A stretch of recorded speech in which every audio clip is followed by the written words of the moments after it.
we've got to do is we've got to make something positive out of it. And the positive thing is that, you know, when you had to do what you had to bullpen in the fourth quarter, you did. Defense made the play when he had to on the goal line. Offense took the ball and controlled it there at the late stages of the game and got it down and got the field goal. So it's a team win. Every one of them is a big one. The thing we got to do is we got to get better as a football team right now next week. Get better as a football team, because I don't believe what we did out there today will beat Tennessee.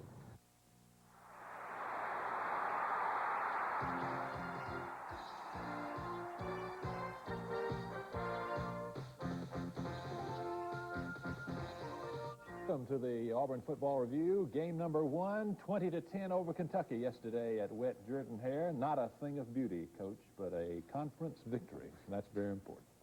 Well, if we got the kind of players and coaches that I hope we've got, we're going to get better as a result of that game yesterday. We certainly were not a very polished football team, to say the least.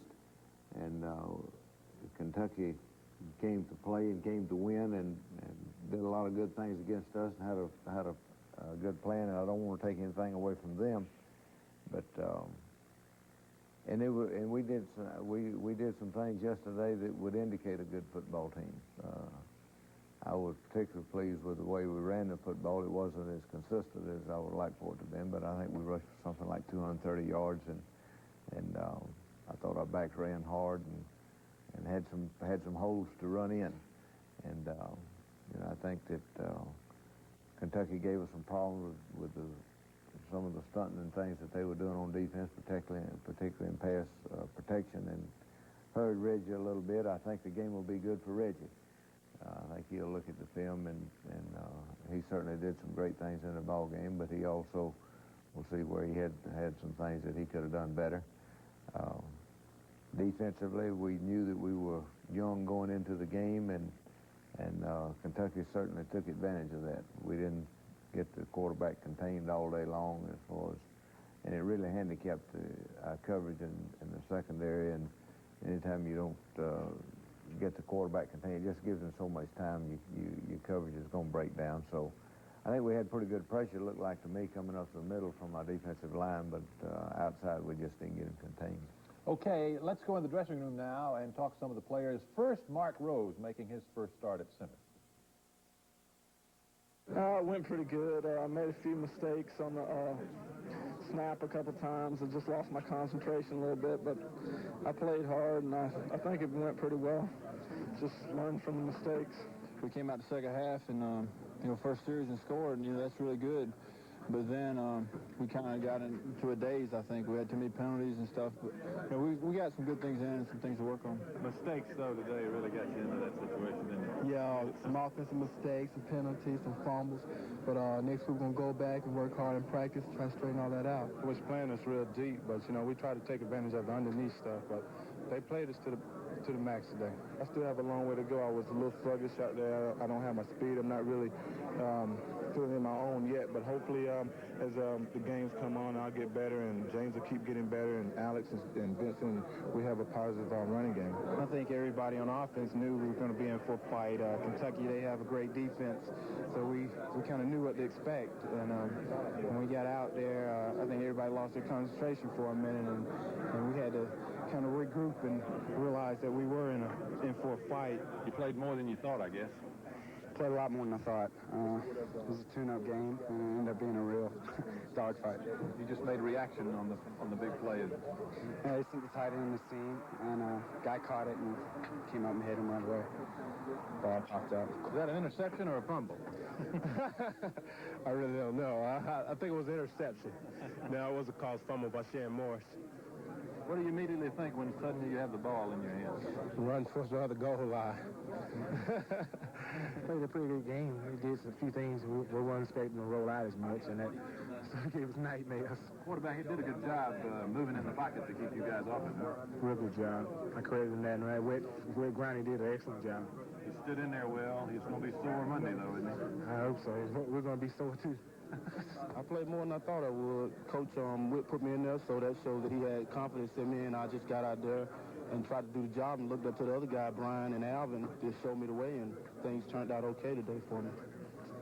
Still got a lot of hard work in front of me. They broke contain on us, and that was a factor of the ball game, them breaking contain and being able to move the ball against us. I think y'all saw the game. I mean, the guy was rolling out a whole lot. I mean, it was never a set-up and drop-back team. I mean, the guy was rolling out on the corners, and that's very difficult to, to play.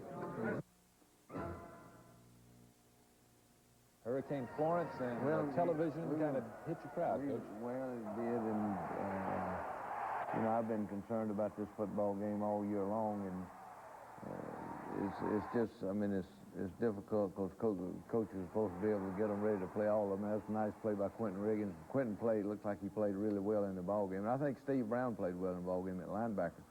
You're going to see our defensive line getting pressure on the quarterback and running him out of the pocket some, but the big thing that kills us, as you're going to see, is he just broke containment all day. Nice pass to Vincent Harris from Reggie, and come back, and I thought Reggie was just really exceptional in the first half of the ball game yesterday, and I thought that we showed signs of being able to have a great kicking game yesterday. We broke down once, but the kicking game helped win the football game for us. It set up the field goal at the end, and he had Doug Huntley and Tim Garner and Roy Hunter, and you're going to see that guy right there. That's another case of him getting outside, and we just didn't get underneath the tight end and the seam routes a lot yesterday. And there was fine play right there by Brian Smith, and kind of plugged up the hole, and Quentin Riggins made the tackle.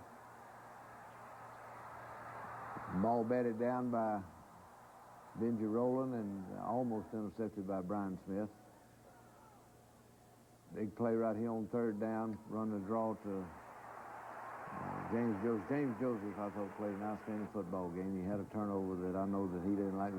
Nice play right here. And James is a little faster than he's been, and he's going to make some long runs this year. He made one yesterday for a touchdown. Of course, that run was about 30 yards. He juggled that ball. This is the worst thing in the football game right here, Phil. We got the ball first and goal at the 1.5-yard line and don't get a touchdown out of it. And we got a formation that if you do what you're supposed to do, you ought to be able to make a 1.5 yards and 3 downs. Ought to make a 1.5 yards and 1 down. Kentucky comes back, and this is a long yardage, third and long, and they run the draw and make a big play out of it. Tackled by D'Amico Anderson and Ron Stallworth there. Has a little pressure. That's what that pressure will do for you right there. If you can get to the quarterback and distract him and make him hurry his throws, and it just makes all the difference in the world. They get good field position right here with that punt. It's a fine play right here by Reggie. Look at this. He eased that ball. Just perfect touch on it and hits James Joseph on a little flood route. And James picked up, I think that was the third and 10 or 12, and hit James and makes the first down. This is a great throw and catch and run right here.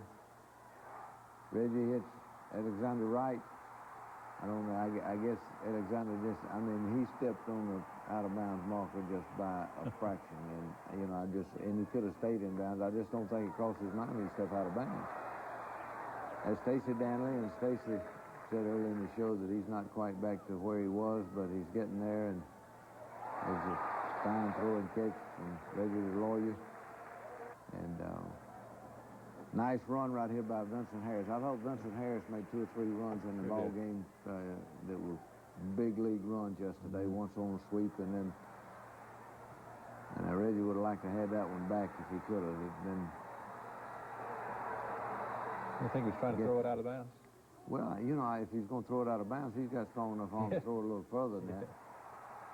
I don't know, it looked like we were too eager at times in the secondary yesterday. We were going for the man more than we were going for the ball. Here's a nice return by Freddie. And we get a clipping call on this one, get it called back. But again, I saw specialty teams making things happen. And we just can't have the penalties on the kicking game.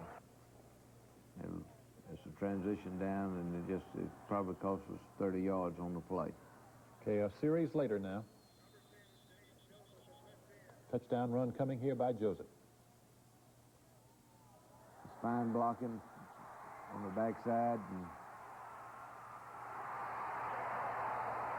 started onside, and you got Jim Thompson and Walter Reeves making fine blocks, and he hit that crease to the backside, made the back corner miss him, and then avoided that last tackle and dove in the end zone for the touchdown.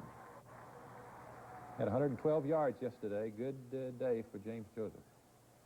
Mark Rose started at center yesterday. That was a fine play by Reggie Barlow. Reggie played a lot yesterday, and here's another time you see the quarterback getting outside, and just, of course, this one he threw to us, but he got outside. When you get outside containment like that, you just got all day to throw the football, and your coverage is not going to hold up. So it's 10-0 at the half. We'll be back in just a minute. At the half, push it in the end zone. The way you start the second half, Phil, is very important, and we came out the second half and they had a good return by Alexander Wright, and we take it right down the field and score, go up 17-0, and then kick off to Kentucky, and we keep that drive alive for them. We have two critical third down penalties, one on pass interference and one on face mask that would have given us the ball back with momentum, but instead it let them maintain possession ball. They take it down and kick a field goal, and at least indicate to them that they can move the football and give them some confidence. And so we just, the second half was very sloppily played, really on both teams' part. Yeah.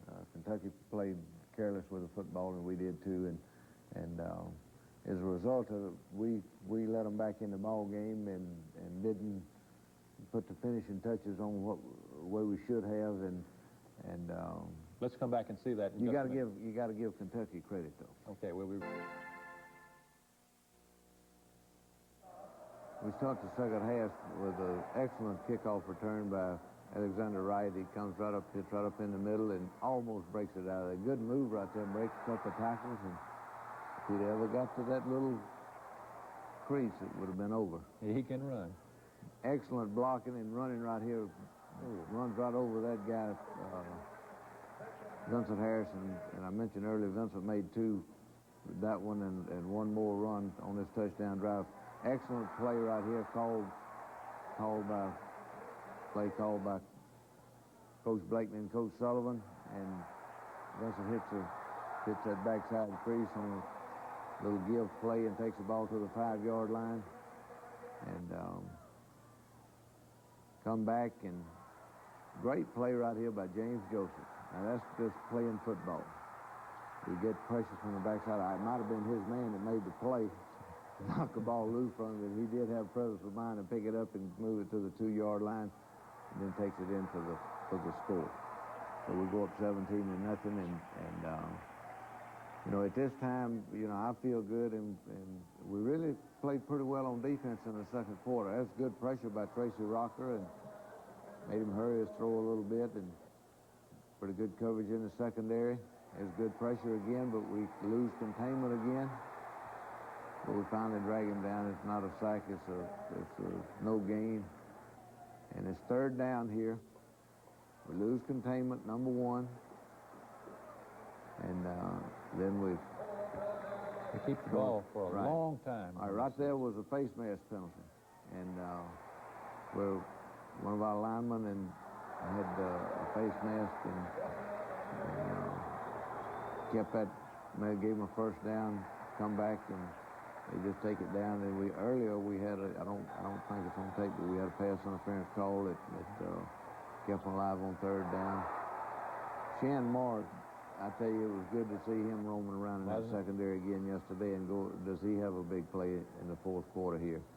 So Kentucky kicks a field goal, and now they've got new life, and particularly when we get the ball out to the 15-yard line, and we don't move it out of our end of the field.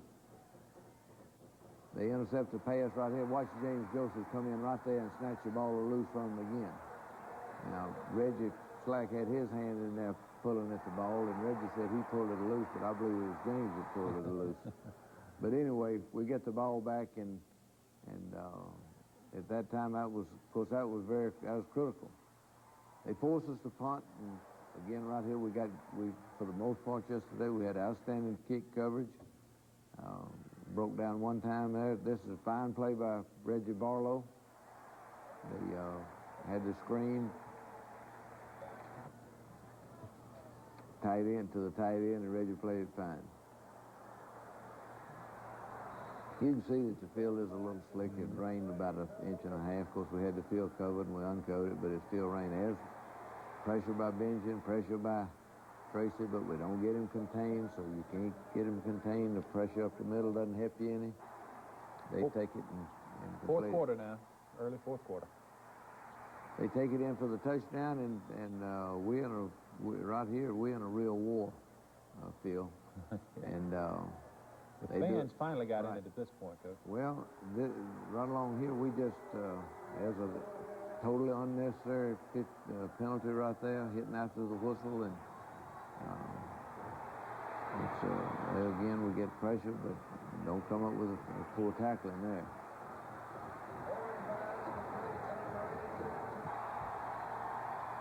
It's a nice play on third down. They run the option, and Brian Smith and Ron Stallworth and Benji Rowland come up with a play. They punt to us. I think if Freddie had this to go over again, he'd fair catch that ball right there. And it's that stage in the ball game, and just to take a chance at that area of the field, and he caught it, but he never really got control of it. Big play right here by Greg Staples, and comes up with the interception that stops the touchdown drive. We're going to come back, and on a nice run right here, we give it back to them. So they got the ball, they're back in business at the 30-yard line. It doesn't take us long to get it back. We make two nice plays against the running game, and I thought our play against the running game yesterday was pretty good. Big hit. Watch this right here. Shannon Morris makes that ball pop up in the air. Alvin Mitchell comes up with it. And again, we got the ball back. It looked like we were playing giveaway here at this point in time in the game, but we got it the last time.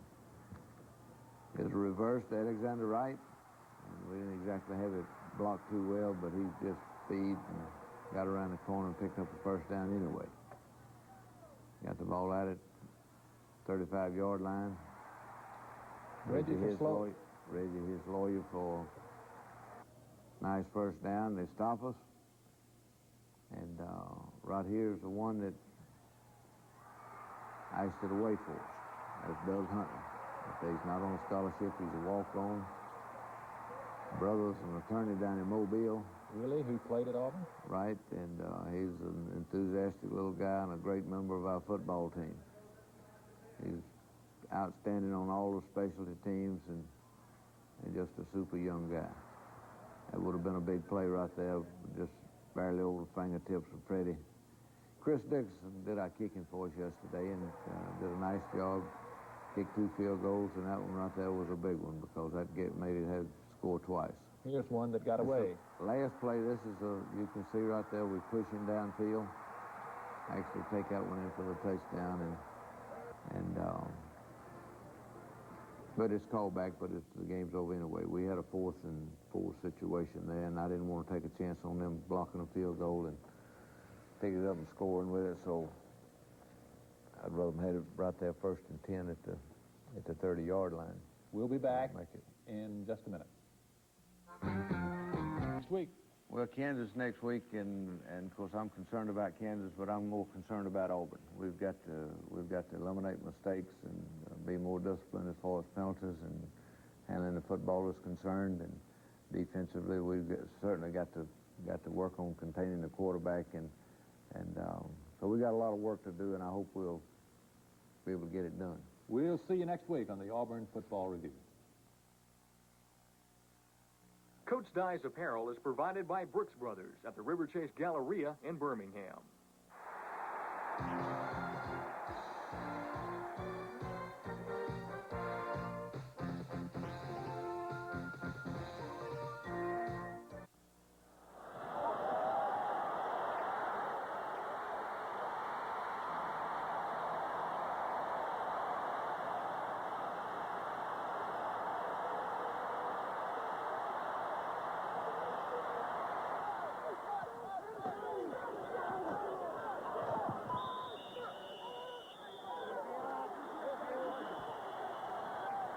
Kansas outmanned, but the big thing is men, you did what you had to do this week in practice, and I mean you could tell it out there tonight. It was a different football team entirely from last week, and I know you could feel it yourself.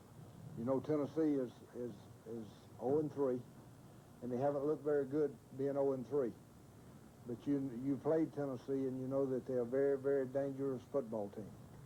And we've got to do a great job in preparation, and I don't think that there'll be anybody that we can't move the football against. And defensively, we got to continue to grow there, and you young players got to continue to improve, and you should with game experience. I think as much as anything that the mental and the physical part of preparation next week needs to start right now.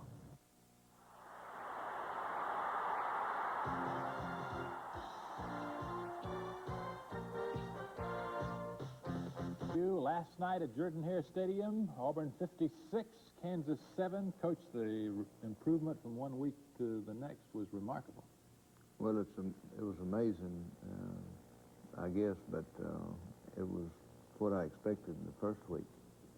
Of course, I didn't expect to beat Kansas 56-7, and I certainly didn't expect to beat Kentucky by a large margin either, but I just expected us to play better.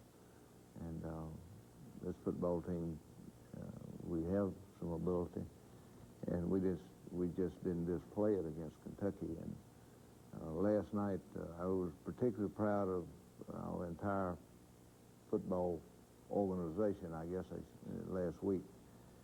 They approached a week of preparation and practice and the way you should, and they got better every day.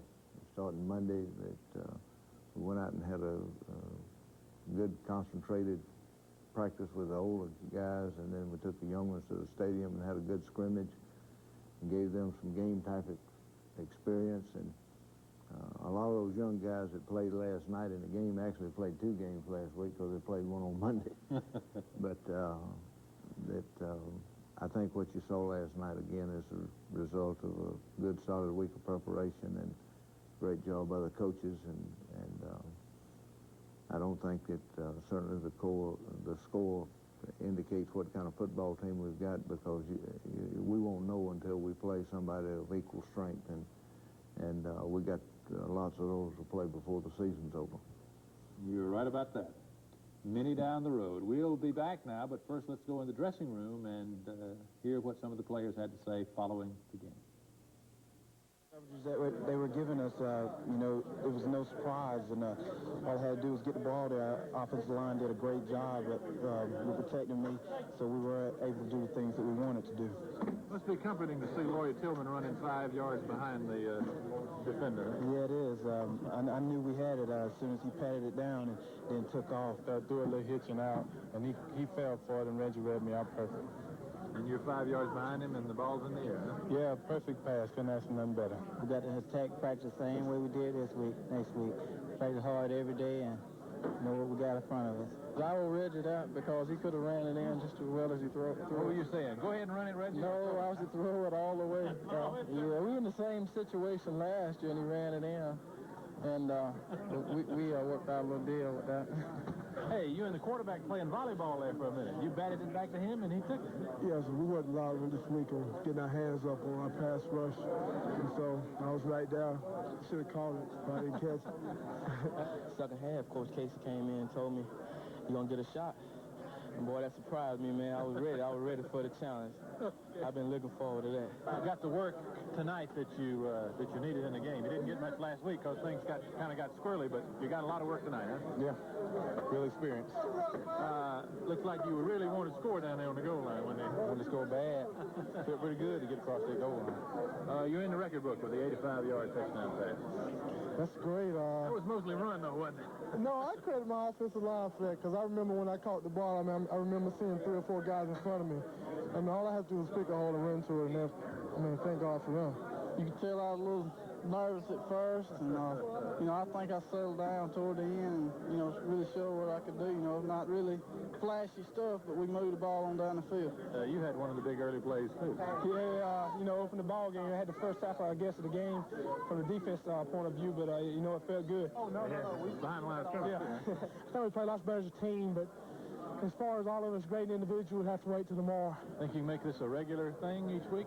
Well, I hope to. It was a funny play. I was in the wrong defense on the play. I just happened to look up and get under the receiver. He threw it right to me. You were in the right place at the right time. Yeah, lucky for me. You and Benji got to him early and kind of set the tone on that first series. That helped. Yeah, that helped a lot. Offense helped keeping the ball away from their offense a long time. That helped an awful lot. The people at Colonial Bank are a lot more than hard-working professional folks. Morning, Coach. Ready for... This is one that you say the ladies like. Get it over with quick.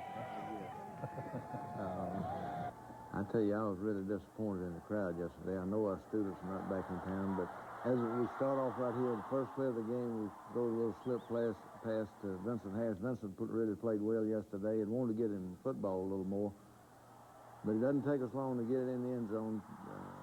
I had talked to offensive coaches about getting the ball thrown downfield. We should have gotten it done against Kentucky. It was ridiculous to have guys like that right there, and Lawyer and Freddie and Alexander Wright, all our receivers, and not get got the capability of throwing it downfield. We start off playing defense real well as Benji Rowland, and as a fine sack by Ron Stallworth. Our front-line defensive people didn't play a lot last night. I imagine some of those guys probably didn't play 15 plays. There's a little quick screen. Good block out there by Rob Selvey, and throwing and catching with Greg Taylor.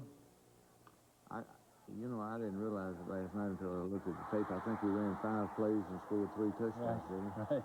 That's amazing. This is, of course, a deep pass to Alexander Wright, and Reggie was perfect again, but it all comes back to preparation. We did that in practice last week, had excellent preparation, as played by Brian Smith. And you said by Tuesday you were feeling good about this situation. Well, I felt good about our preparation, and that's all you can do. It was another one of those things that just happened to hit up in there, and the whole great block right there by Lawyer Tillman. That was the difference in being a 25-yard run and being a whatever it was. You can watch him right here, and the guy had the position to make the play, and Lawyer just had that little bit of extra effort right there to get in front of him and just nicked him, and it opened a step away from him. That's right, opened the door for James Joseph to go all the way. How long was that run? 76 yards. He had 2 carries. Fine play right there by Steve Brown and Steve and Quentin Riggins playing linebacker, and Shan Morrison on the fumble. There's a couple of missed tackles and a fine tackle by Greg Staples. There's Benji Rowland, and I'm not sure who else there besides Quentin Riggins, but there were several of them on the tackles. Another fine play by Quentin and Steve Brown, and good shot of Alvin Mitchell there on the sideline, and Quentin. Shut their option game down. There's another fine play right here by Reggie. Good blocking. Great block right there by Brad Johnson. Freddy's out there and does a smart thing here. He could have blocked on those guys, but it's no use to block behind the ball. And the play covers whatever it is. You can see Ed King out front. Jim Thompson makes a block. And Brad Johnson right there that gave him a little crease, and it's off to the races. James Joseph has had another great night. He's had 2 in a row. Well, James is better. There's a fine play right there, and that's a fumble. I don't know how did they give that to us. I think we had 2 fumbles last night that we didn't get. There's a fine play by David Rocker, calls a fumble on the previous play, and Reggie Barlow bats the ball down there, and Greg Staples comes up with a nice interception. I didn't realize Greg said he was in the wrong place on that play. He was in the wrong place at the right time, I guess is the way you'd say that. Maybe he should have kept his mouth shut, Coach. Excellent play right here by Reggie. They get pressure inside there, and he gets out away from it and makes a nice completion to Alexander Wright. Nice throw and catch right here with Freddie, Wiggin, and Reggie. Is Henry Love taking the ball down, I guess, close to the goal line. And Vincent Harris takes it in for the score. Makes it 35-0 early in the second quarter. I hope that our football team got a little closer together this past week. As a fine play by Elton Billingsley, and I think the tackle was by Lamar Rogers. Fine play by Anthony Judge, tipping the ball away. 2 in a row. As John Wilson, fine play, another one on the draw by Anthony Judge, and we played our whole second line. Is Henry Love again. Henry's a big, strong youngster. He's got a smooth stride running, and he's really running a little faster than you think he is. His screen pass, Reggie gets the ball to him, and another nice game down to the 17, 18-yard line. There's great concentration by Freddie Wiggin on the little seam route that Reggie hit him perfect with, threw it right between two defenders. There's another excellent play. Reggie could have run it in, but he chose to go ahead and throw it to Walter Reeves for the touchdown. And Walter says, throw it. That's a good touch on the ball, and I thought that Reggie's performance last night was excellent. He made good decisions and just threw the ball extremely well. 42-0 at the half. We'll return in just a minute. The advantages of being ahead 42-0 is the opportunity to look at players that you'll count on later in the year and later in a couple of years from now. Well, at the half, we made a decision not to play any of our starting folks up front defensively and play the young ones. And I just was hoping that we'd keep the intensity and not get sloppy playing the game. And that's the thing that you worry about. You're not worried about losing the game like that with that kind of lead at halftime. And I thought we did. We got it down there a couple of times and didn't score, but I certainly wasn't interested in scoring any more points. We had enough, but it was great to get those guys the experience. And of course, I'm sure the players would have wanted to score. And to be honest with you, we really didn't call scoring plays once we got down there. And of course, we ran the clock out late in the game. But I was glad that of course, Frank McIntosh got to play, and 4 quarterbacks. Scott Gorowski and Matt Vogel, they all got to play some, and they worked mighty hard for that opportunity, so it worked out for us. Okay, and the great Auburn band returned at halftime. We'll see a little of that in just a minute when we return. The great Auburn band, 320 strong, including 35 flute and piccolo players. I don't know, but it's great to have that band back. Yeah, they were loud and good last night. Well, they always are. There's a cute little girl right there with her mom and daddy. We come back out and start off the way you're supposed to start the second half with a fumble right here, caused by Frank Stankunas and Alex Thomas from down in Dothan made the recovery. We start Alex Strong and tailback and Vincent Harris at fullback in the second half, and Stacey Danley got a finger in the eye last night. Fine run right there and a good block. You're going to see a great block. There's a good block right there at the line of scrimmage by Stacey Dunn and Mark Rose, and excellent block by Alex Strong getting Vincent into the end zone. You know, football is a team game, and it's just amazing when you have all 11 of them playing to the same tune, what they can do. That's the previous tackle was made by Smokey Hodge, and Has a nice throwing catch on the part of Kansas and tackled by D'Amico Anderson. Good pressure on the quarterback by Reggie Barlow and Corey Barlow was freshman playing at the corner there, and it's just one of those things that you make a little mistake there that you missed coverage, but he'll learn from that. Is Henry Love again. He breaks a couple of tackles here. Didn't like much from being off to the races. But he makes a nice 10 or 12-yard gain. Frank McIntosh. Frank McIntosh at quarterback now, and there's Alex Strong. And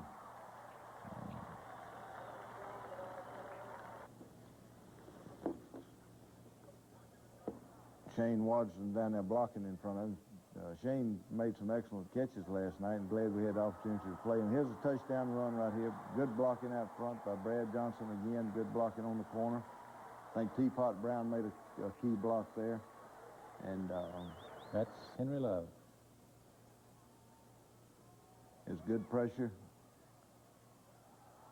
That's a fine play by John Wiley. I thought it was a fumble, and we got the ball, but they ruled it incomplete.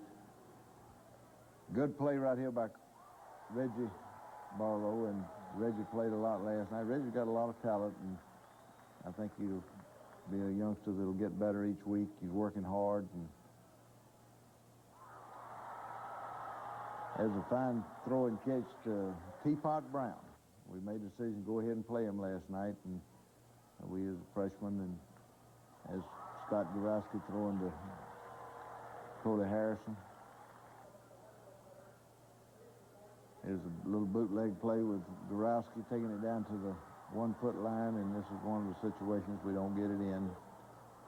Like I said, I'm disappointed for the players, but I'm not disappointed as far as the score is concerned. At that point in time, we had enough. As Matt Vogel throwing to Henry Love on the screen, they get a face mask call and move it down, and again, we are close, but we don't get in. There's Teapot. Behind good blocking.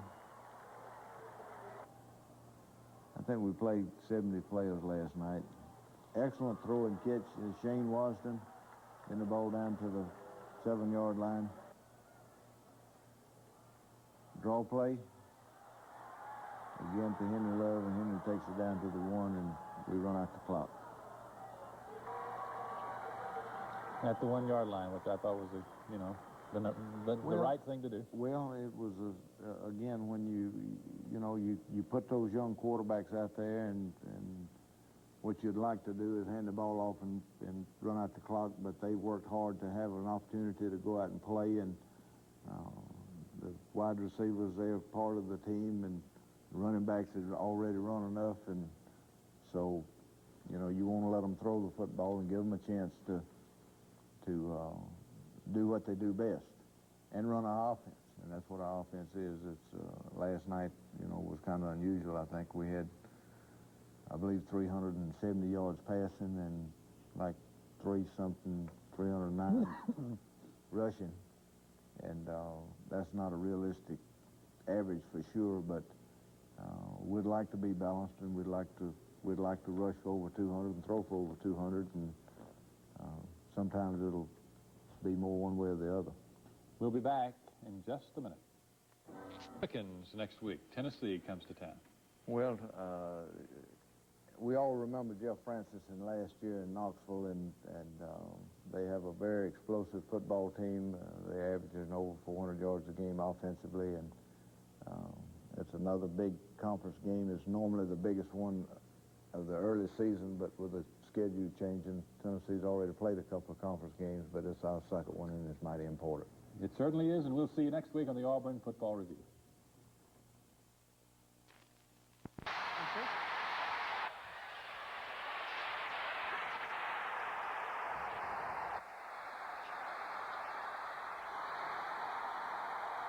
I'm mighty proud of you. I'm proud of our coaches for the job that they did in preparation and planning for this ball game, the adjustments that we made during the course of the game, and and the way you grew during the course of the game.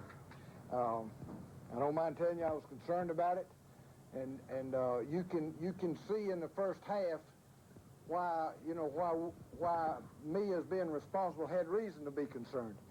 But you came out the second half, and I mean we've got mistakes and things that we can correct throughout the game. But the second half, defensively, you come out and you get to 3 or 4 quick turnovers, and you make it so easy for the offense.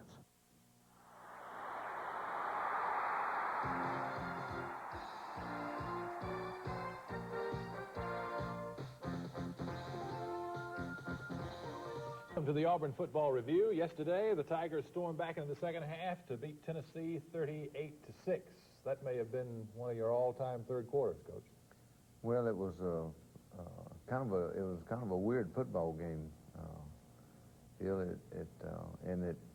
The first half, you know, we had our opportunities, and we get a penalty here, turned it over one time, and Tennessee wasn't exactly, you know, whipping us that much. It was they were just kind of dinking us, you know, with the passing game, and they had a good plan coming out and sending that tail back in motion, but once we got the adjustment made, we took that away from them, and they really didn't consistently hurt us with anything else. And the first half, of course, they get it down there twice and have to come away with field goals and miss a field goal. And we have the one big play to Alexander Wright and take it down and get a field goal. So, you know, that's kind of the way the game went. But the second half was different. The second half, you know, we looked like a man out there on defense. And, of course, offensively, we took it in when we had the opportunities. But Tracy Rocker, you know, he surfaced yesterday to be the great football player that he is. The real Rocker. Right, and I mean he was a dominant player, and of course you look at that front wall there yesterday, all 3 of those guys in the middle, and including David Rocker, but Ron Stallworth and Benji Rowland, and it's good to have Craig Ogletree back. He comes up with a big play and a sack, but our defensive front as a whole, you know, as the game went on, they got better and better, and I think Tennessee had minus yardage in the second half yesterday, which is, you know, I mean, there's got to be a great job done by those guys, and particularly proud of our coaching staff for making a couple of adjustments that we made. We had a good plan going in for Tennessee, and both offensively and defensively, and if there's one thing is, you know, about the game that I didn't like, our kickoff coverage was terrible. We still haven't made anything returning punts. And we probably weren't as consistent running the football against Tennessee. We weren't quite as physical as I would have liked for us to have been. But again, it was a big win for us. It was a conference win, and I think that we can certainly take it and learn from our mistakes and get better. Okay, let's go to the dressing room now. Is this the real Rocker? I hope so. I hope it's the start of something good. That's all I can say right now. But, I mean, it was a good day for me. And I think I got 8 more. I hope I have 8 more good days. Once we got the turnovers, I think it took a little bit out of them. I think we were just rolling today. I think on defense we made a major step. I think we sort of grew up in this, you know, a sense of the word. Up front, we had a much better game than we've had in the previous 2 games. I seen him, you know, turn around looking at Francis, and you know, I tried to get up before he, you know, turned around and noticed that I was there, and you know, I done it, so it resulted in a big lick. Since Carlos is at corner now, they're going to try to pick on the youngest guys, which is me. I got to start rising to the challenge every week and get better. He just got open, and I gave it to him, and he did all the rest. You know, if we get him the ball, he's got tremendous speed, and he's going to make things happen. Reggie has that touch. You never know how he's going to throw the ball. 1 minute he'll zip it to you. Next minute he'll throw you a loft pass. We knew we were going to have to play a lot more, you know, as far as the rotation and stuff. And Lawyer being a great player like he is, he has such an impact on the game. We knew we'd have to make something happen. And you know, the way Reggie threw the ball, that wasn't hard to do. Tennessee was fired up the first half, but the second half we came in here, got ourselves together, and just went out there to play. Well, I think we did pretty well protecting Reggie. They didn't give us a whole lot of pass rush. I think they're worried maybe about the draw and that sort of thing, or the screens. Well, I think we protected him pretty well. Well, I didn't play as much as I usually do, I don't think. But, you know, we got up on him. It didn't hurt me. It didn't hurt me at all. But then we didn't run a screen all day, I don't think, and that's where it bothers me. I mean, the guy was down there, and I just want to get more yards out of the run, and I didn't want him to come up from behind me and strip me in no kind of way. So I put him in a position where I could protect the ball and, you know, get positive yardage out of it. The ball didn't hang up long, and, you know, everybody was down there, and he just ran right to me. That was when the momentum was shifting, too. That was very important. Yeah. Coach Dodd tells us always be ready to make one, and you never know when your turn's going to come, and my turn finally came. Hot, humid day, but a great day. Boy, it was great to have our students back. Wow. I'm telling you. You just don't realize how much you miss them until you have to play a game without them. You didn't mind those Highlanders coming down here in that heat, did you, Coach? No. I tell you, we love to play in the heat and the rain and the snow or whatever the conditions are. It suits us fine. We work in it year-round, so it doesn't make any difference. Fine play by Quentin Riggins. Quentin is really playing good football for us. He just has Benji Rowland and Steve Brown and this is their first drive. Ron Stallworth. That's Ron Stallworth, Alvin Mitchell, Benji, there's Tracy and Quentin. They getting down close to the goal line right now. We hold them, and they run the quarterback draw. Benji Rowland makes a great play, and Tracy comes in here to clean him up. And they kick a field goal and go up 3-0. You're behind. And, well, we got the thing down there the first time we had it, and we just kind of floundered around a little bit and didn't get any points on the board. I tell you, Vincent Harris is playing fine football right now. Isn't he? He's running the ball extremely well, and his where lightning strikes the first time.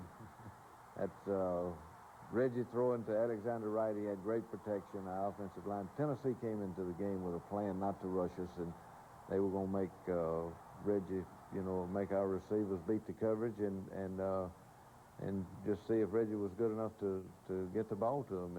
And with Lawyer Tillman out, that was a pretty good it was, and except, and under the conditions that they played, we didn't throw the ball but 8 times in the first half because we probably should have thrown it more, and because I promise you, with no pressure, Reggie can get the ball to his receivers. There's a fine play by Craig Ogletree. There's Brian and Stallworth and Ogletree and Riggins. Good to have 94 back in there. Yep, they old. I tell you what, that group right there has Benji pressure on him, throws a screen pass out there to Cobb, and there's Brian Smith, Quentin Riggins. You see them all getting there. Smokey Hodge, number 56, and that group. There's a fine play right now. That's second short, and they forced them into. They come back and run the option here and hand it off to the fullback, and they're still a little short on the first down, forces them into a punting situation. And second quarter now. There's a fine block by Brad Johnson and Walter Reeves. We got Bo Peep around the corner. A lot of folks call him Bo Peep. I call him James. But he's had a terrific year. There's a fine run right here by Vincent Harris. Offensive line coming off the ball. Good block by Rodney Garner, and we run the draw down there. Jim Thompson and John Hudson's good to get John back. And the score is 10-3, and again, we've moved the football, but we haven't made as many points as we needed to make. There's a fine play by Alvin Mitchell on the option. We had suspicion that, and I thought that was ground in there. I don't know that.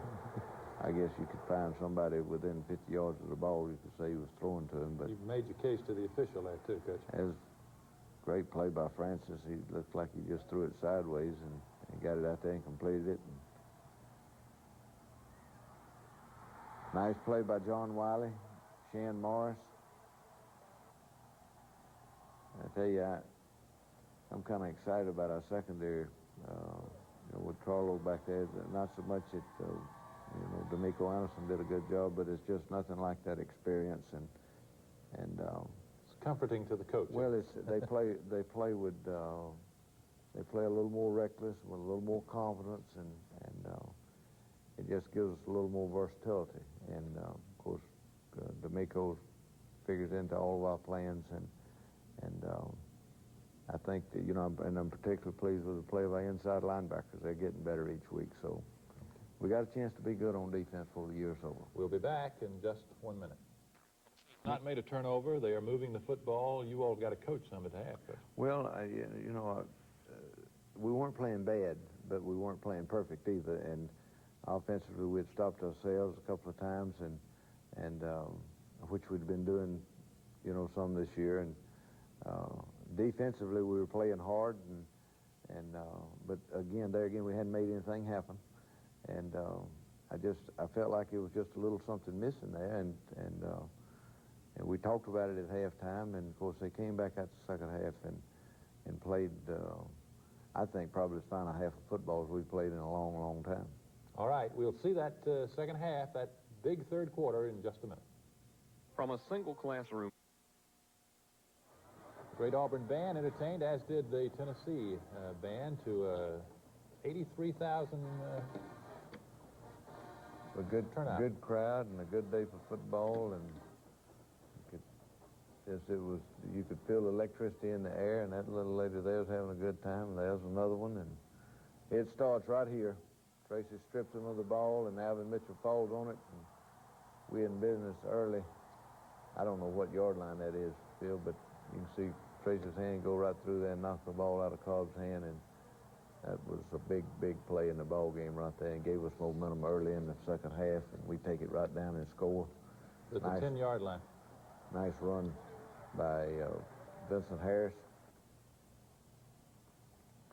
Reggie throws to Greg Taylor. Greg had 5 catches yesterday, and just a terrific little football player, and works hard in the practice field. And as he throws to Petty for the touchdown, Reggie's spreading it around, letting them all get in on the action. It was just barely in the end zone, but that's all you need. Got a big kick out of Lawyer yesterday. We were coming off the field. I asked if he thought he could make his ball club when he got well. The fine play by Doug Huntley, and our kickoff coverage, that was one where we did have good coverage, but our kickoff coverage was poor. Our kicking was not very good, and as Benji and Brian Smith, and his right here is a big lick, and I think that one right there did it. Wow. They gave us the ball at the 5-yard line, and Carlo had it timed perfectly, and Cobb, I think he might have saw him, but he never had time to get braced, and that that looked awful close to a touchdown right there. But anyway, Greg Taylor gets down to the goal line, and Vincent Harris takes it in for the touchdown, and it's 24-6, and I don't know, but it's a couple of minutes gone, and here you're going to see pressure again. Ron Stallworth and gets the sack on Francis, and we just continuously around him now. Just every time the ball turns over, here's Brian Smith coming in from the side, causes him a fumble. Steve Brown gets on it, and there's David Rocker and Quentin. And great play here. Watch him throw under pressure. That probably was the best play of the ball game. Maybe that one, along with Carlos. But he had that blitz. The cat came free. Reggie makes a nice throw to James Joseph down to the 2-yard line. And then we're going to run the sneak play in for the touchdown. No receiver on that side this time. Well, he's one coming out late over there. We release him down inside, and he comes out late. You know, now there's another fine play by Tracy. And I know Francis is frustrated by now. There's the pressure right back in his face. He comes out of there again. There's Tracy, David Rocker, and Richard Shea, and they're on the sack. And here they come again. There's Ron Stallworth again, and Anthony Judge, linebacker, redshirt freshman, is beginning to play some and doing well. This is their next series now. Right. Again, you know, they're just not having much success, and looks like to me we got more people on the field playing than they do. That's the way it's supposed to look when you're playing defense, right? As Rocker, again, Tracy, almost to safety. fine play and blocking by the interior line here, and we give it on a little give play inside to the fullback, and I guess that's a 20. There's Big Ed King out front blocking there, and Anthony Brown, and he really picks his way well inside. Bob Meeks, Lee Mark Sellers, Pat Autry. Staying on the ground now to run the clock. Get it over with. Well, we just, you know, we got enough to win, and these kids want to play, and they need to play the game experience, and out there scared me to death. He could have hurt his knee there. But anyway, they get him for roughing. We gives us the ball back, and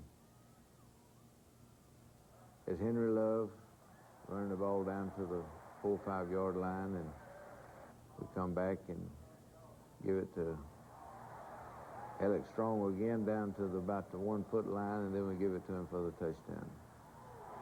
And we just running straight at him, running the clock. Mark Rose playing some of that, Markham. And is Reggie Barlow, good rush, good pressure, upfield. There's John Wilson, and Lamar Rogers makes a recovery. Dale Crawford in that linebacker, so we got to play a lot of people again yesterday, which is good for a young football team, and they need the experience, and it's a big win for us. But I think that, again, you know, we've got an awful lot that we can work on and improve on, but you know, I do like the signs that I'm seeing, and you know, I told the seniors yesterday, our coaching staff has done, in my opinion, done a terrific job, and not letting them be complacent, and because we do have a lot of seniors, and of course the worst thing in the world is to have a bunch of seniors that complacent, you know, think they're good, know they're good, and just go out there and go through the motions, and knowing they're going, you know, get. What you need is good, solid, positive senior leadership, and I asked them yesterday after the ball game, we need to get them a little more involved, and getting ready to play. Well, right, and prepare to play. I'm not so worried about them playing as I am preparing to play each week. Now those seniors that have been there, you know, the experience factor is you can't. There's no way that you can say the value of it. But those young players need to go out there and work every week. I mean, work hard and repetition, and we need to have a better positive attitude on the practice field, and to make the improvement that we need to make to you know, to win the games down the schedule that we've got to play. Okay, we'll be back in just a minute. Thought last year maybe one of the toughest games all year was North Carolina. Well, I know that our players have, remember North Carolina and Chapel Hill, and I think they're looking forward to playing North Carolina. I know they were talking about it this summer, and there's a lot of things said after the ball game up there that I think got them excited about playing North Carolina. I know that we've got to take it as another opportunity to improve overall as a football team, and it's a big week for us, and I know that we'll have a hard time keeping our people from talking about LSU, but please, let's concentrate on North Carolina and then play them one at a time. And you certainly, the worst thing you can do is get ahead of yourself. And you take LSU last week was getting ready to play Auburn, talk about playing Auburn on television. They go to Columbus, Ohio, and get beat. That's right. And so we want to take them one at a time, and they've got them on the schedule, and time to play them, and let's play them at those times. And we'll see you next week with the Auburn Football Review and North Carolina. Coach Dye's apparel is provided by Brooks Brothers at the River Chase Galleria in Birmingham.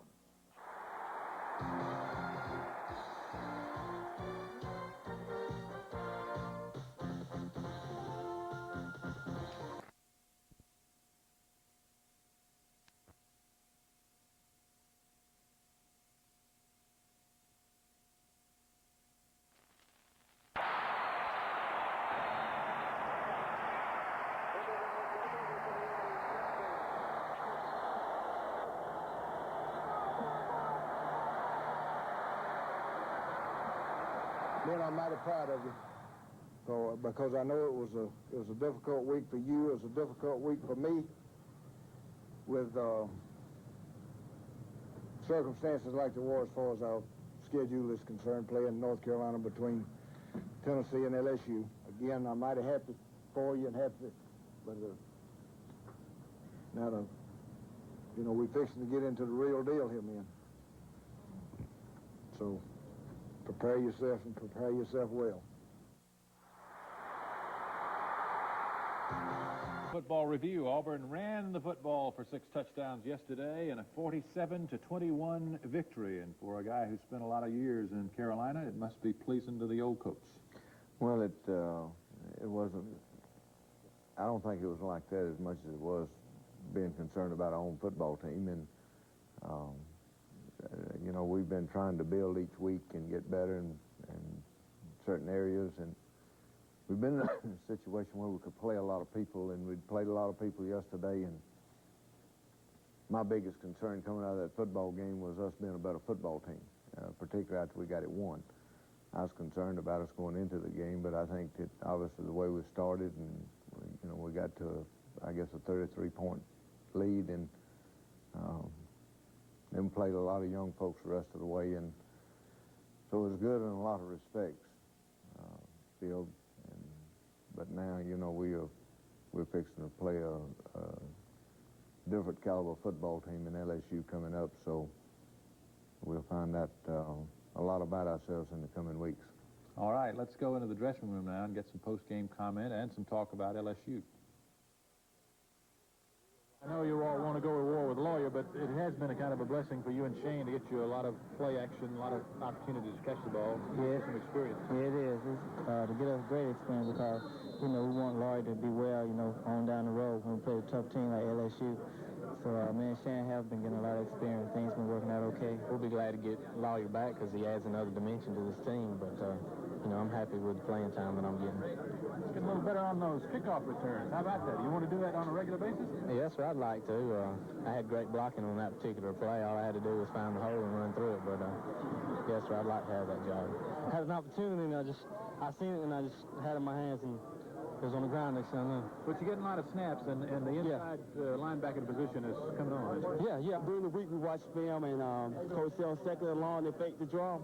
They're basically going to run it, and I bit on the play action and tried to get back and just got my hands on it. So I have nothing against Doug Huntley because he's from Jeff Davis, but I'm glad he called it.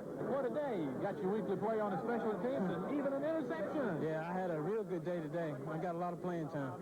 Containing this next guy is going to be vital.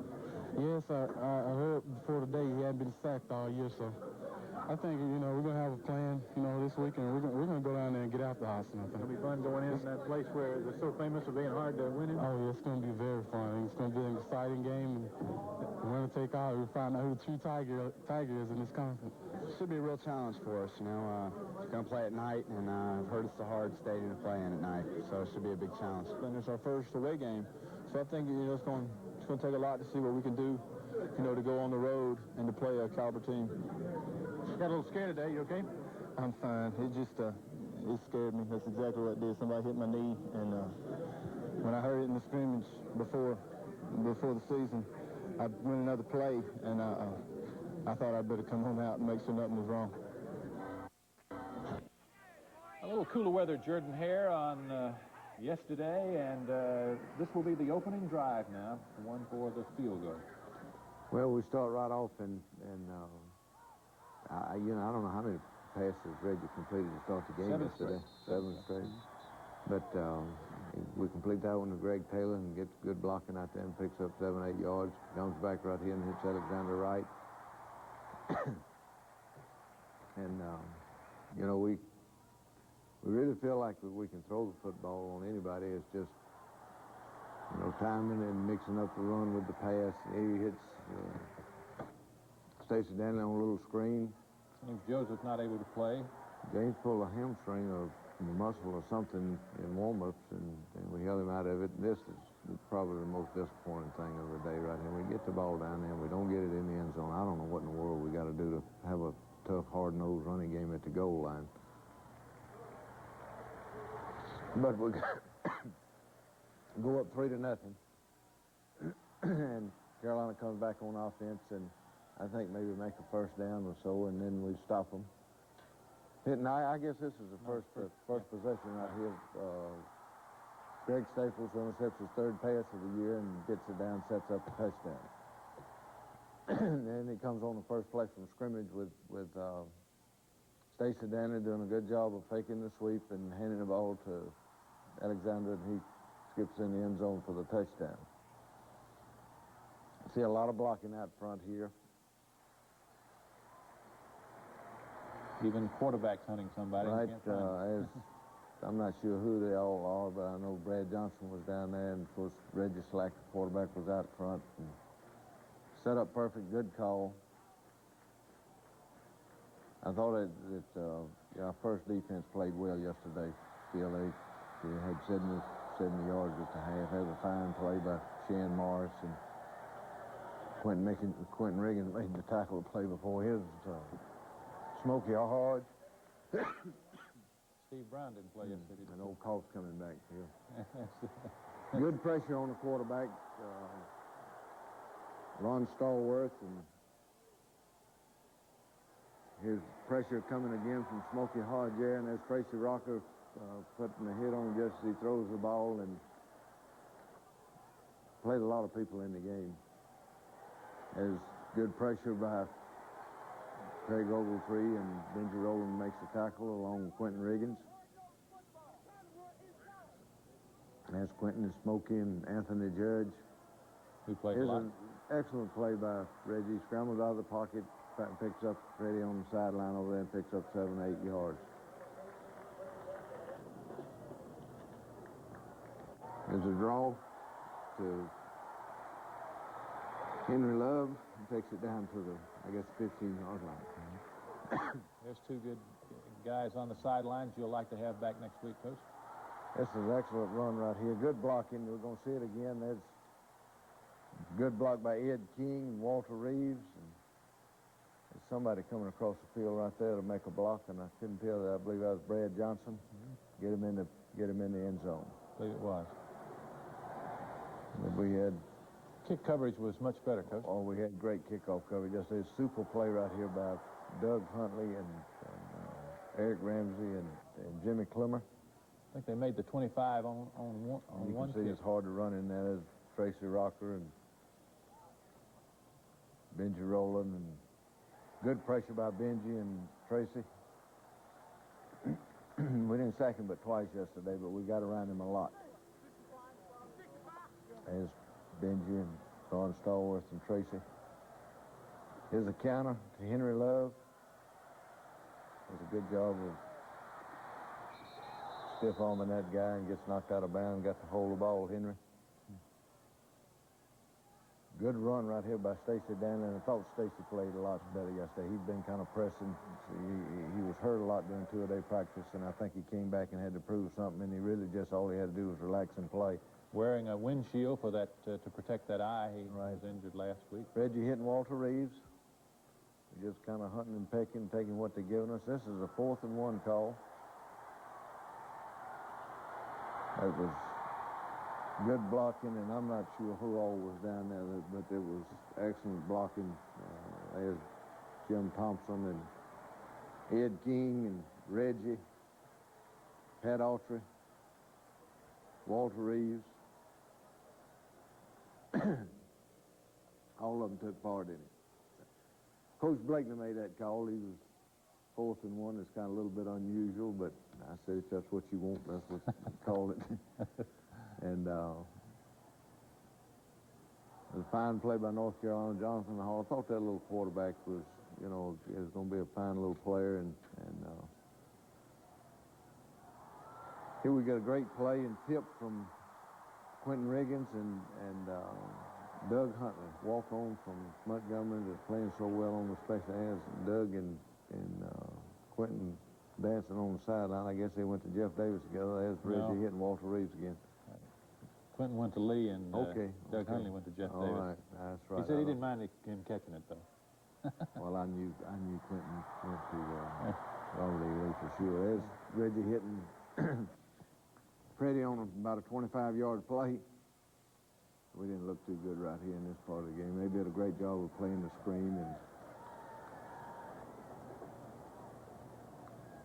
outstanding play on the option right here. Quentin Riggins on the quarterback. We had somebody upfield on the pitch, and we'd worked extremely hard against the option all week long because we don't play the option a lot.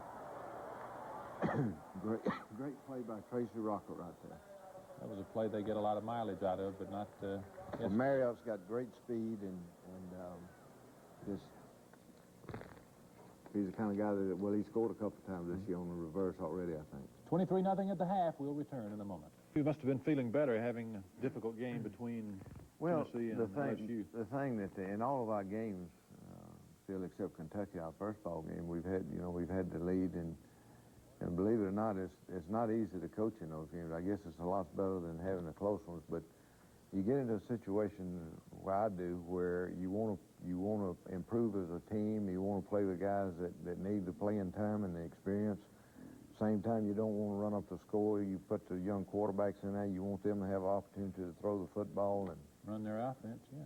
So it's not easy, but we have played awful lot of people, and I think that we've improved every week. We're going to have to improve this week before we go to Baton Rouge, and it's a big week of preparation, and hopefully we can get some of our hurt people back. We'll see the second half now in just a moment. Auburn University's newest landmark is the new multi-million-dollar Auburn University Hotel and Conference Center, which has had its grand opening this weekend. It will mean a direct interplay with persons that have use of our teaching and research and extension functions on campus. Lifelong learning, a cornerstone into years to come at the Auburn University Hotel and Conference Center. The spirit of Auburn. You ought to be able to put it back together so they'll be as good as they were before. And so that's what you're striving for, and it's a 100% shot, and I think most of the time it can work if you know what you're doing and you can get a hold of them soon enough and do it correctly.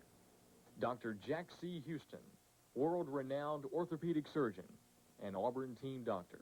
I think we've probably pretty well started what's known now over the country as sports medicine, with working with Auburn since 1952 and working with the high schools and the football field and the athletic field has really been a research laboratory in the development of sports medicine. An Auburn profile from the Auburn Alumni Association. And Dr. Houston is a special kind of person. Certainly is. We've never had a kid operated on since I've been at Auburn that hadn't come back and played. He's world-renowned in his field. As Jimmy Clemmer, looked like Jimmy made every tackle yesterday on the kickoff. And Eric Ramsey. They start off the second half with a fumble, and Ron Stallworth picks it up, recovers it at the 12 or 13-yard line. And he's having a good year. Again, we have trouble getting the ball in the end zone. We're just running it. And I hate to depend on the pass down there all the time. Kick a field goal, make it 26-0, and again, we've played extremely well up to this point right here. There again, Quentin Riggins in the entire front. That's a lot of people around the football right there. That's the way defense is supposed to be played.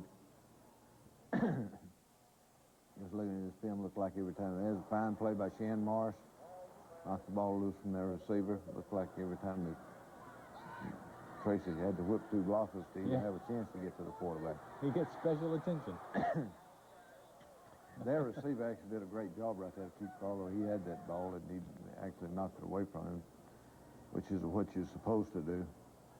That's a great touch throw right there by Reggie, throwing to Shane Washington. Shane played well yesterday, caught several passes, ran back punts and kickoffs, and throwing to Freddie again. I think Freddie caught 7, 8 passes. He had 7, yeah. Had another solid day. There's that quick release by Reggie and throwing out to Greg Taylor. He had 6 catches. As again to Greg, getting down close to the first down. It's been good for those young receivers to get playing time here in the last couple of weeks. Reggie throwing to Freddie. down to the 3-yard line. And from here, Henry Love takes it in for the touchdown. He had the hole up inside, and Henry managed to find it. Then there's blocking by Rob Selby and Stacy Danley and Vincent Harris. There's Matt Vogel and Scott Gorowski on the sideline. Matt's keeping statistics and was hoping to get them in the game yesterday, but our defense is coming down the stretch. Ooh, goodness. I think one of our own players hit Jimmy, and that was sacked by Craig Ogletree. Here he comes again. He's coming from the backside again, and he's going to barely get his foot and trip him up, and John Wilson falls on top of him, and they come back with a nice play right here, the sideline, and then they come back and make a first down. Take this one on. This is a blitz right here. They do an excellent job of reading it and hitting the post right for the touchdown. At that point, we had already had the backup quarterbacks and people ready to go in the game, and they come back and score. I said, well, we might as well go back and get one more, and we take it right down the field. Reggie hitting Freddie, and come back and hit Shane Wadston, and getting good protection, and run the counter for the touchdown. There's a good block.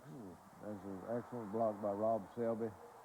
And I believe that was, there comes Rodney Garner and Vincent Harris. You can see him getting his guy screened out of the way and breaks the tackle right there and goes in for the touchdown. That makes it 4-7, and now it's just, we're going to play everybody and let everybody have a good time. Great lick right here and play by D'Amico Anderson. There's Richard Shea out there getting close. Great play on the part of the Carolina player right there. Made an excellent reception. We had good coverage on him. He just went up and took the football away. Come back and run it in for the touchdown. So that makes it...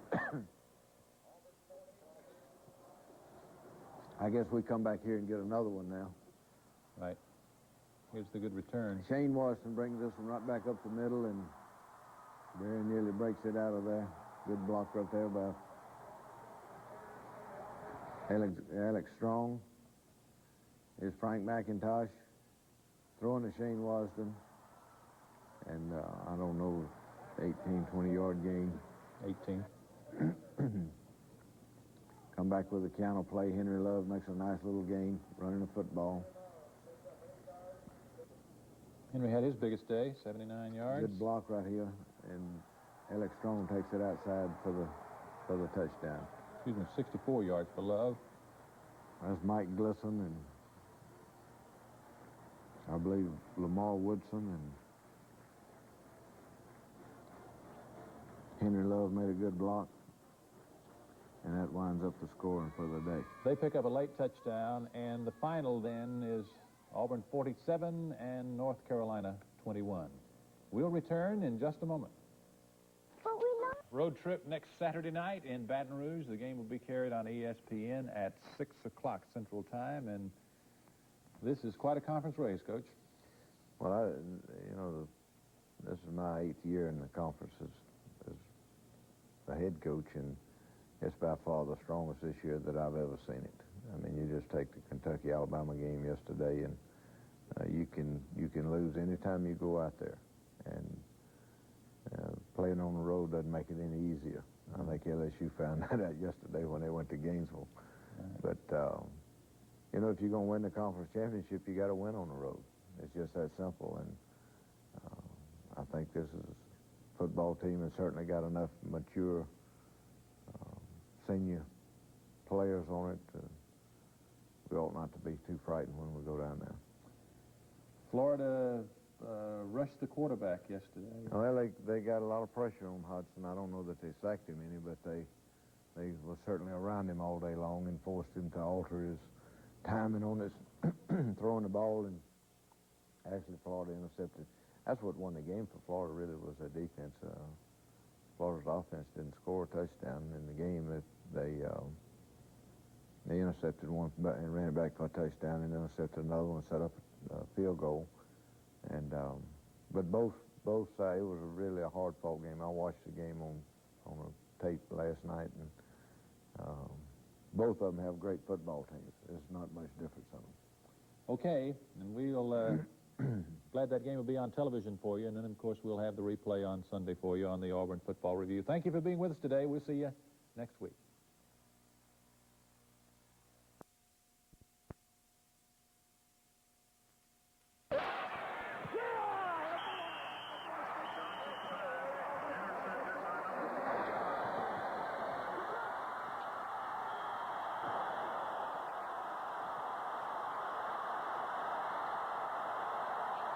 You know, I've still got to be disappointed in the penalty situation, and just, again, we've got to some kind of way be a more disciplined football team, and I hope some way, somehow, that we can get that done. I know most everybody got to play. I had hoped that we'd take control of it a little quicker in the second half and had the opportunity to play some of you a lot more than we did.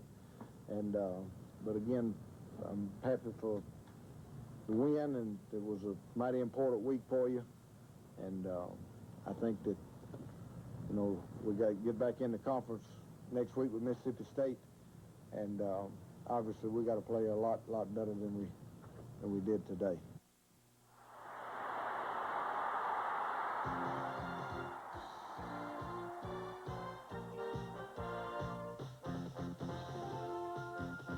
At Jordan-Hare Stadium, the Tigers drubbed Akron 42-0, kind of like a Monday at the office, Coach. Well, you know, it was an important week for us as a football team, because we came off of a very emotional game against LSU, and it would have been an opportunity to just kind of lay back and know that you're supposed to win. But I thought that our coaches did a good job of work all week long. We didn't have any contact, but I thought we made some progress as a football team, and I thought yesterday's game was good for us, and Akron played hard throughout the game, and like their lives. Right, and you know, if we hadn't have played, you know, if we hadn't played pretty well, then they would have been in the football game. You know, that kid played hard throughout the game, and I think the starting of the third quarter, you know, they come out and move the ball and then turn it over, and we don't. I'm not sure we scored in that third quarter, did we? No. So we get it in twice in the fourth quarter with actually our, you know, backup people. So got to see a lot of players, a lot of kickers, a lot of guys. Yes, a lot of guys got to play and tried to play everybody, and it was a special day for our football team, because all of the walk-ons on the squad served as game captains, and walk-ons have meant an awful lot to our program, and we couldn't be anywhere close to where we are without them. And you're going to see the second play they have the ball, I think, maybe the first play. Craig Staples, our strong safety, which is a walk-on, makes a key interception, and it just, like I said, we couldn't have a program like we got without them. And speaking of those walk-ons who were honored yesterday and who were the game captains, it was a special day for walk-on Andy Stidful, who almost caught a touchdown pass, and we talked to him as we begin our player interviews. Trying to get off the line, the guy was holding you up, wasn't he? Oh, yeah. He was playing man-to-man coverage, and he had me. We try and get an inside release, but he was really playing me tight to the inside, and I tried to get inside, slip down, finally did. Matt was waiting. Yeah. It was good. You know, it's a good call on the goal line.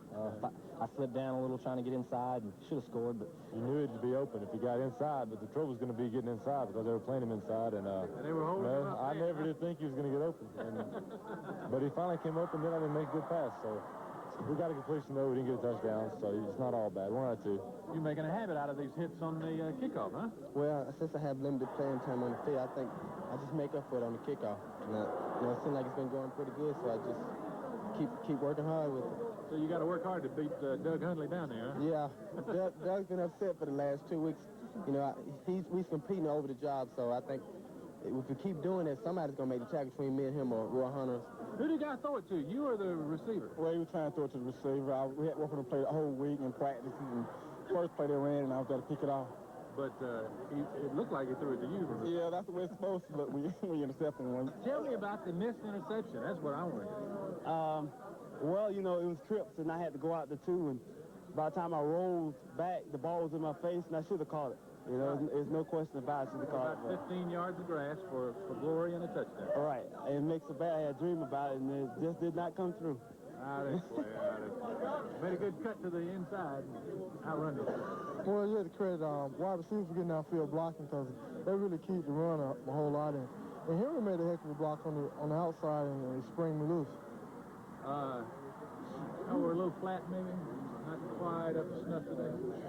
Well, it was a really funny game because I thought we was pretty pumped up coming into the game, and but we didn't play that way. And you know, we just have to pick our intensity level up and cut down on the mistakes, and we still can be a contender. Freddie, you're a prime receiver on that play? We're looking weak on it. You know, it's send him down the sideline, and the free safety stays in the middle of the field. We're supposed to go weak, and I had trouble finding him at first, and I finally caught up the free safety, and he was in the middle of the field. I just put it down the sideline.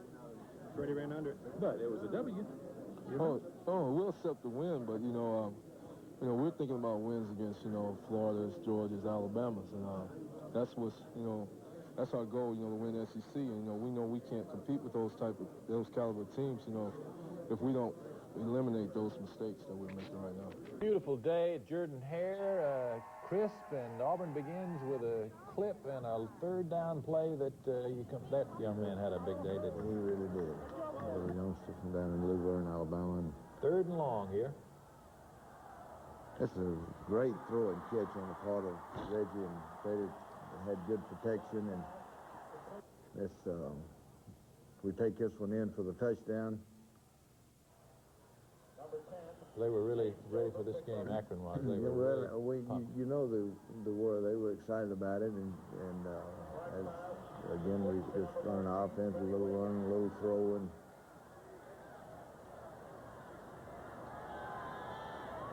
good protection. Going to Greg Taylor here,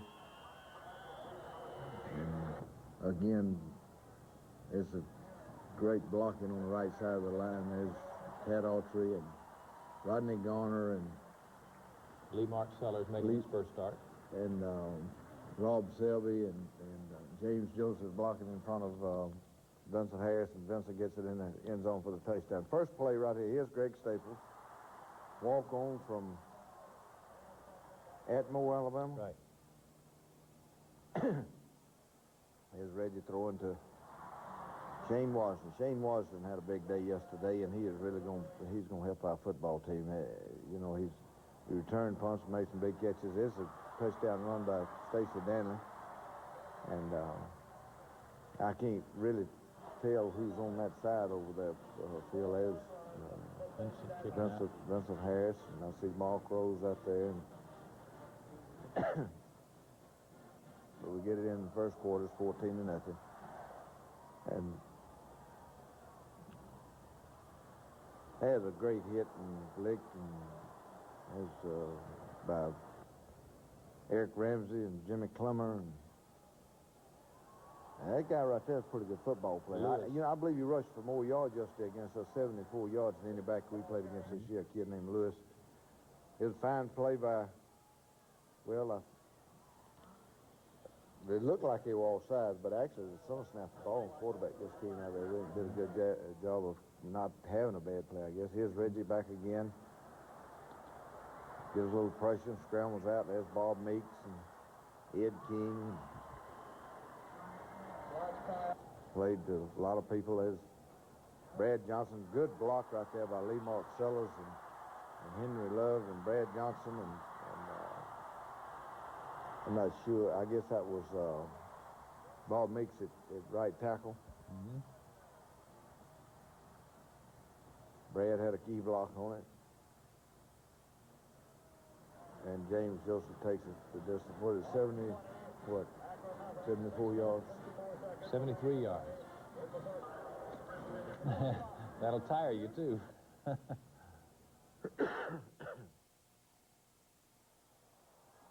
a nice play on their part to bring the back out of the backfield and send him down the sideline, and we just didn't have very good coverage on it, and they get the ball down to the 23-yard line. Fine play by Tracy Rocker. Alvin Mitchell. We bring pressure here. Another one comes, as Ron Stallworth, they get it down closer. We knock them back, and they end up missing a field goal here. Again, good pressure, good coverage.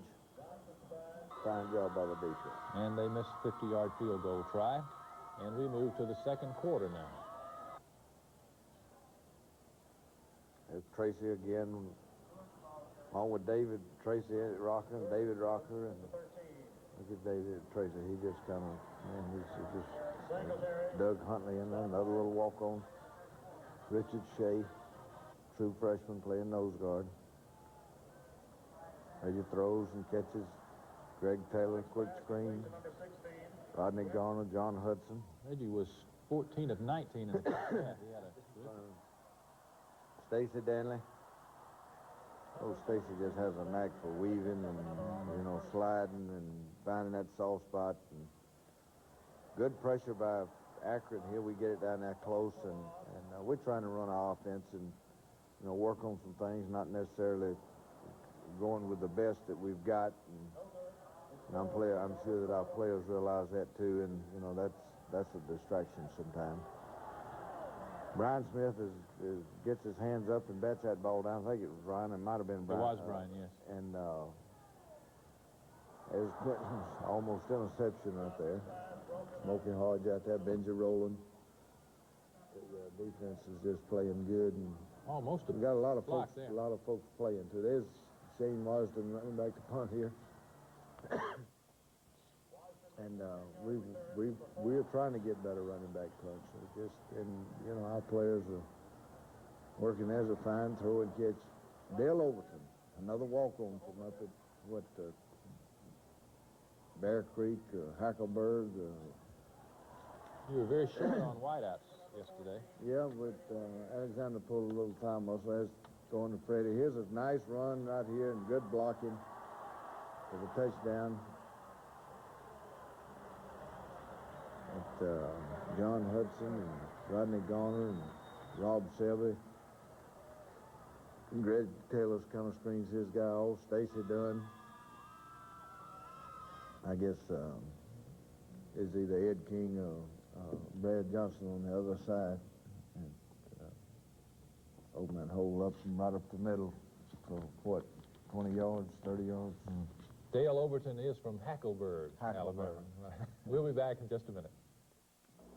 Last year, the St. Joseph's University of Philadelphia, Pennsylvania, does not have a football team. They adopted the Auburn football team as their team and sent a couple of busloads of students down for a game about this time last year, Coach, and you all really gave them the Southern hospitality. I think they were really impressed. Well, the kids had a good time, and it's, you know, I think it's good for both schools, really. And so they're coming back, and they're bringing more folks this time than ever. Maybe the guys and girls that came down last year had so much fun that they went back, and now they want to bring them all back. The Auburn Chamber of Commerce is involved. They're going to put out the welcome mat along with the Student Government Association and the Auburn Athletic Department. I even think some of the tailgaters are going to cook for them. So next Saturday, they'll be coming down with several busloads of students, and I'm sure they're going to have another big welcome. And it's kind of nice for some folks up north to adopt you as a team.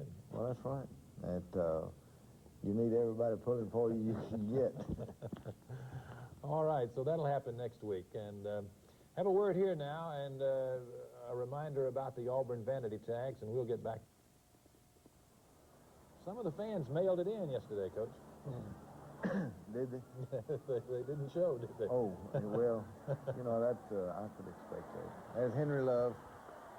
This is fourth quarter now. Yeah, we wanted to come back right out, and we didn't do much in the third quarter. That's the reason you didn't show it. And show some of the young folks, too. I thought Alex Strong, haven't got the grade yet, but I thought Alex played. We kind of got whipped up front then, and Henry didn't have anywhere to go with the football. And they forced us to punt. Chris Dickinson punting. Well, I wanted to get Chris. Chris hadn't punted this year, and that's a great shot right there. What a way to begin. In fact, a lot of kickers got work yesterday. Well, I tell you, they had a great punter, and Brian Schumann did a great job. There's Richard Shea and Craig Ogletree and John Wilson, Lamar Rogers. I wish I could tell you what happened right there, Coach. I do not understand what happened. Well, I'm not exactly sure that I do either. You get a little pressure there, and they go right down the middle, fine lick right there by Frankie Stantunas, Elton Billingsley, playing defensive end. Here's Matt Vogler, quarterback. He finds Freddie Wiggy down the sideline. And we are kind of struggling with our quarterback situation behind Reggie because there's not enough clear-cut difference between any one of the three of them, and none of them are getting any work to really show improvement. And the same play scored. Matt throwing to Freddie, and that puts it 30, makes it 35 to nothing. And there's a little Auburn guy, and it's Betty, and did see a lot of kids. I don't know where they must have gone to the party, because that's the student section right there, and it was. It was a pretty day, Coach. Yeah, it was beautiful. There's a fine play and fumble recovery by Tim Garner. It seemed like, looking at this film, there was a day for walk-ons to make plays yesterday because they made a ton of them. There's Henry Love and Alex Strong. There's Mike Glisson,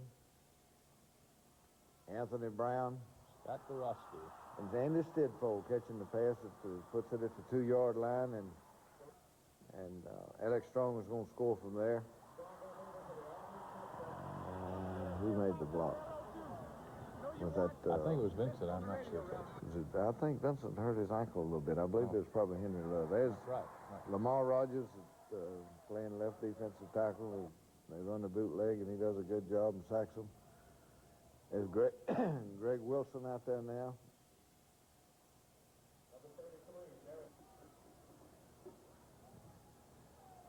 This makes a lot of that quarterback's a good athlete right there. Sure is. Reggie Barlow got hit. Alex Thomas makes a nice play on the tackle, and I think they're interested in they're interested in him professionally. He's quite an athlete. There's Corey Barlow. There's Richard Shea and Hal Clemmer.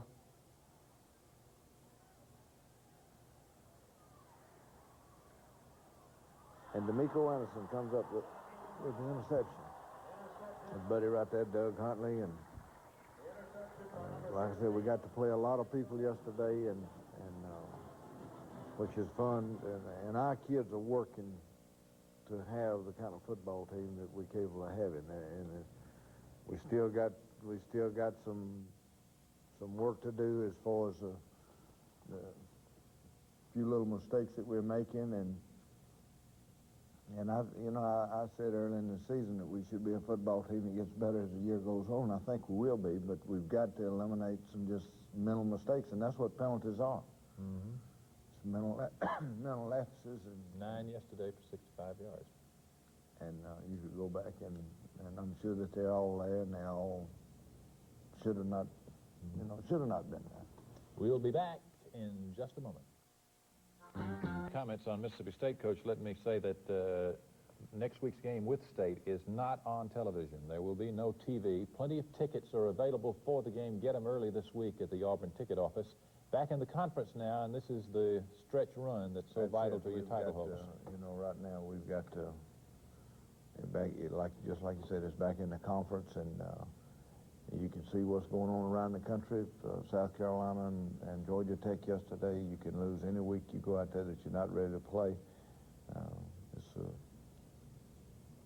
an important week of preparation, an important game, and we're getting ready to get into the part of the schedule we've been trying to get better for all year long. And this is the beginning, if it will be a November to remember. All right. Join us next week for the Auburn Football Review when we look at Mississippi State. And remember, you can get plenty of tickets this week to the state game at beautiful Jordan-Hare Stadium, the prettiest stadium in the country. See you.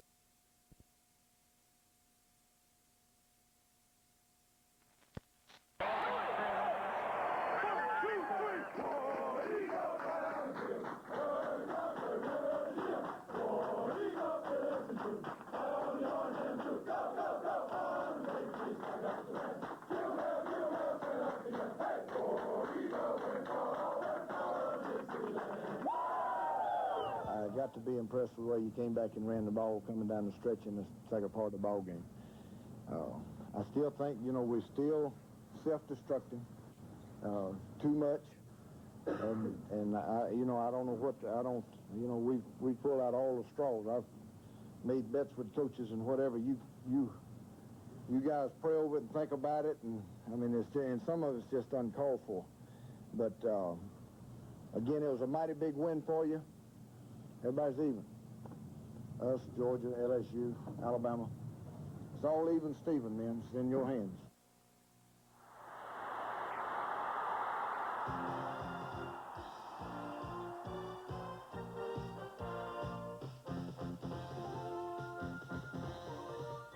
This is the Auburn. Today at Jordan-Hare Stadium, the Tigers scored their second shutout in as many weeks and beat Mississippi State 33-0 and ran the football, Coach.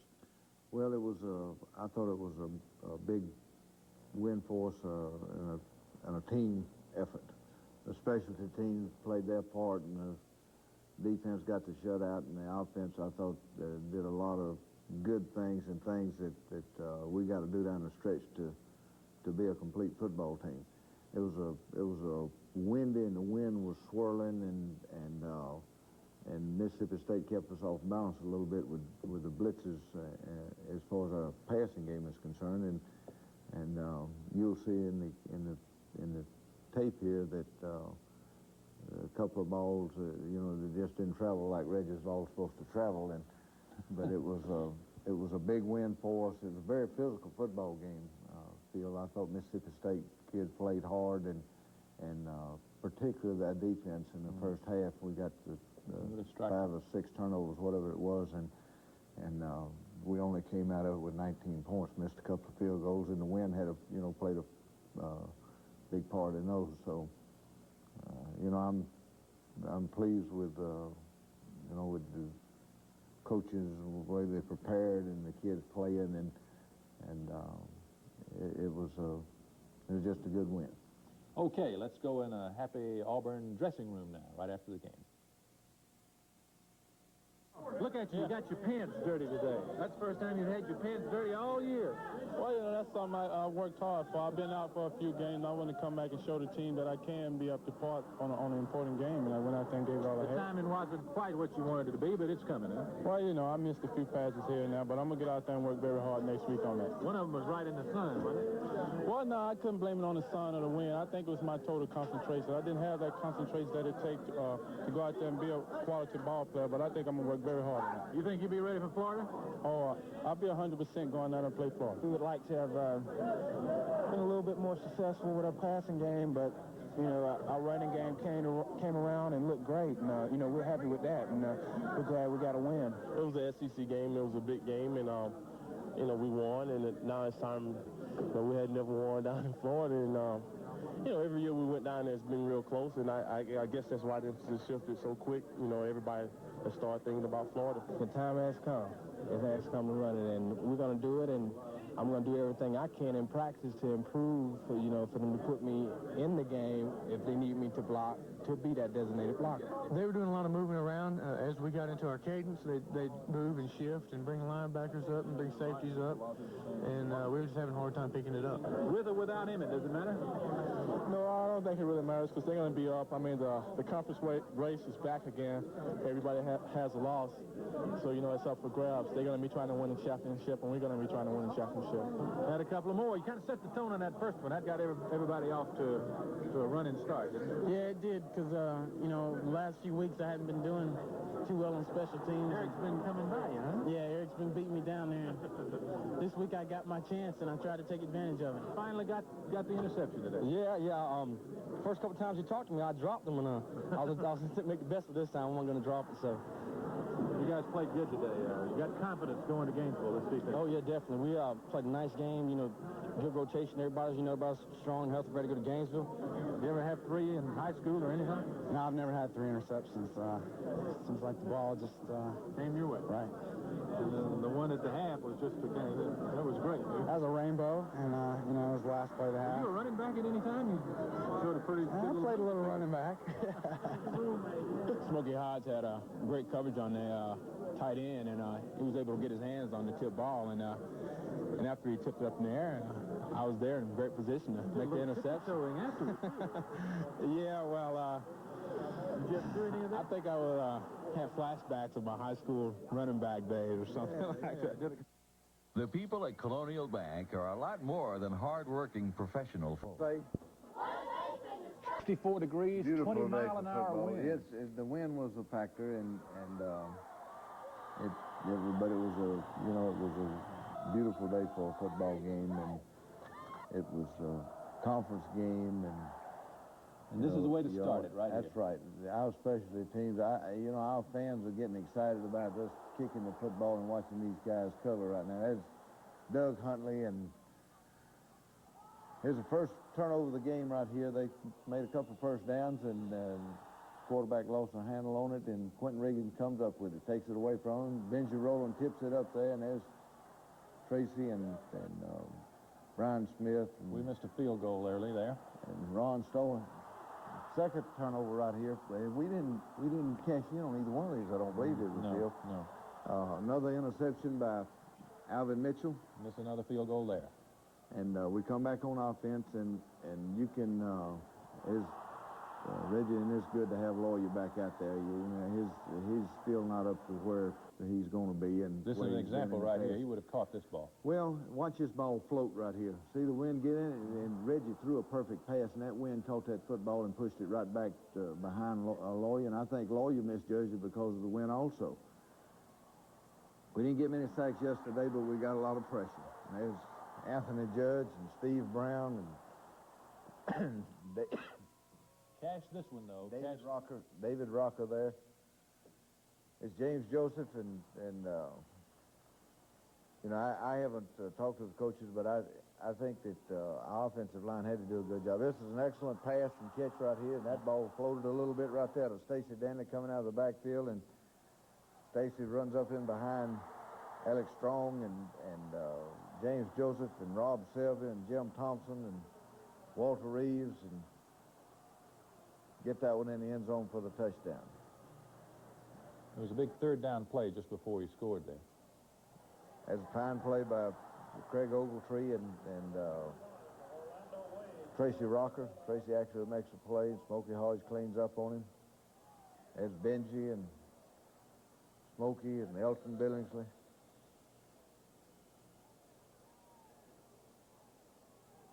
Look at the people around that football. They smell that Ron string. Stallworth and Brian Smith, and I'm tickled to death the way Brian Smith is playing. Phil, here's a good running, good blocking, open that crease for him, and James ran the ball well yesterday. He got hit pretty hard a couple of times, and as reverse, and they played it perfectly, and that's a Schumann has to punt. Guy can't find any place to go. Alvin Mitchell, they leave it on the ground right there, and I guess Mississippi State recovers it, and they punt it. And we come back on offense in the second quarter here. Going a quick screen to Freddie, and tackled by Tillman. Well, he's downfield blocking. He's Brad Johnson and Walter Reeves, and good running and good blocking. And Stacy Dunn out front. It's we've got some guys in the offensive line that are very versatile, and it's good blocking. We're getting this one down close. I guess that's inside the 5. That's a fourth down play to get the first down. Stacy Danley running the football, and here's where he gets hit. James Joseph has some lick right there. Official had already signaled touchdown. There's Brad Johnson getting his guy. Alex Strong blocking there in front of him. Mark Rose and Stacy Dunn both play all 5. Well, Stacy plays both tackles and both guards. And here's a great play by the specialty teams. They mishandled the kickoff. He's down right there. And Dennis Wallace and it's Tim Garner and Elton Billingsley, I believe, made their first hit on him. Jimmy Clemmer, all in there and part of it. And Lawyer actually slipped on this interception right here, and it was a good pass by Reggie. And just Lawyer slipped on the turf grass, and There's a fine play. I'm not sure who tipped that ball. Was that I would think it would be Staples. Greg Staples? And Shan Morris comes up with the interception, the first of 3 for the day, and a good return.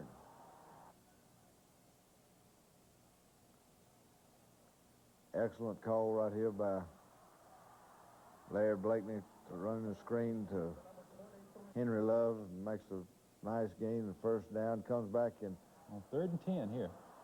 Runs a little slip screen to Stacy Danley. We're taking it down. Is James breaking a tackle? Well, he's coming on.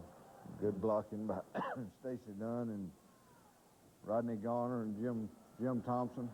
Oh. Maybe next week, Coach. Well, that one will be caught. You know, you guy like this, you really don't worry about him. It's just a matter of him getting his timing down. That was another interception by Shan Morrison, a good return and good sudden change. Folks hustling, running to get in front of him and make blocks, and got the ball back in scoring position. We don't move it there, and good pressure. I'm not sure who hit his arm there, but we got good pressure on him. Tracy and Benji Rowland and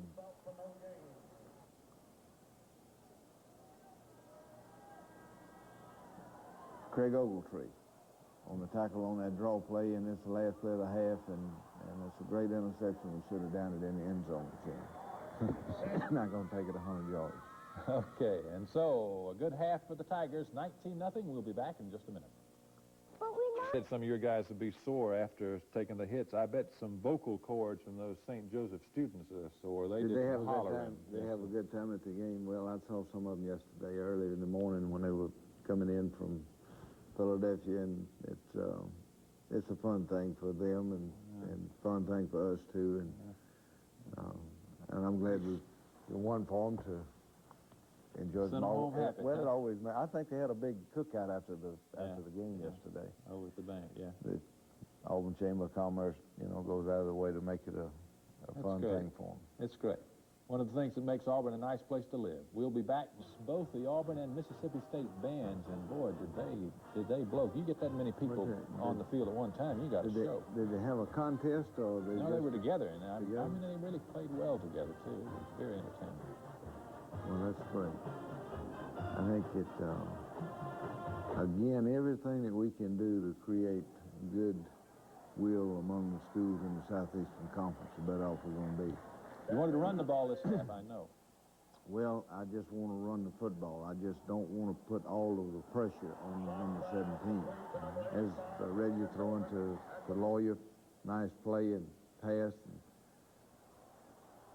we have a situation right here where we get called for grounding the ball, and I'm not exactly sure. I think the ball went past the line of scrimmage with offensive lineman downfield, and I think that was a call. Jesse Anderson for Mississippi State is a fine back. He's a big, strong guy, and breaks a tackle there in the backfield. We just didn't stay on our feet and lock up on him, but got to give him some credit. There's a fine tackle by Alvin Mitchell and Smokey Hodge, and here's we almost come up with an interception. Can't find the football right there, and they get it back, but we end up holding them. And 3rd and 19 come here. with a sack right here by Craig Ogletree, and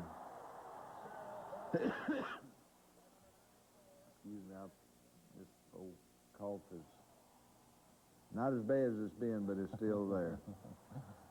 As Hank Phillips has made a fine run, tackled by Shan Morris. They take this one down to 28-yard line. A great play right there by Greg Staples. Going on 4th down here. And Smokey Hodge comes up with an outstanding play, breaking up a little pass, little hook pass right over the middle, which is like Ron's taking him a nap there. They learned to rest good on the blocking sideline. right there. And outstanding play. We get it off our end of the field, and I don't know, James just seems to come up with, they keep coming up with those his of it. And you can't see the route that that Alexander Wright ran right there, was but a he beauty. ran as Joe Whitt. Joe Whitt. But Alexander ran a great route, and there's another outstanding play to Lawyer. Coming back in the fourth quarter now, and we take this one in for the touchdown.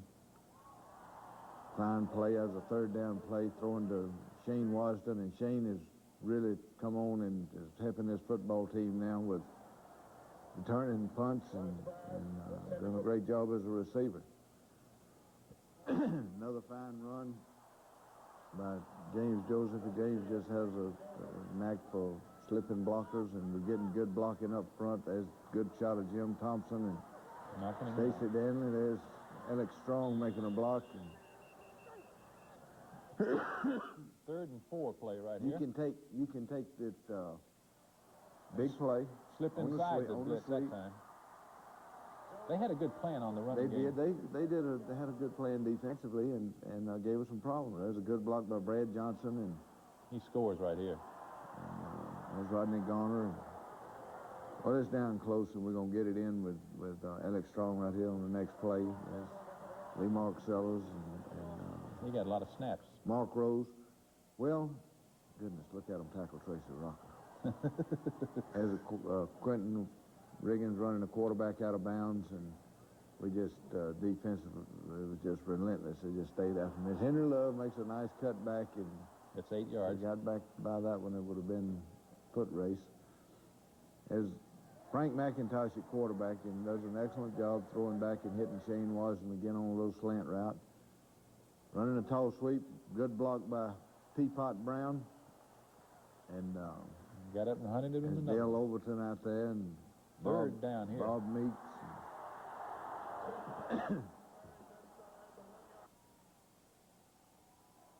Get this one in the end zone. Watch the hand come up. There he goes. I see it. Oh, that Teapot is all right. Well, he loves to play the game.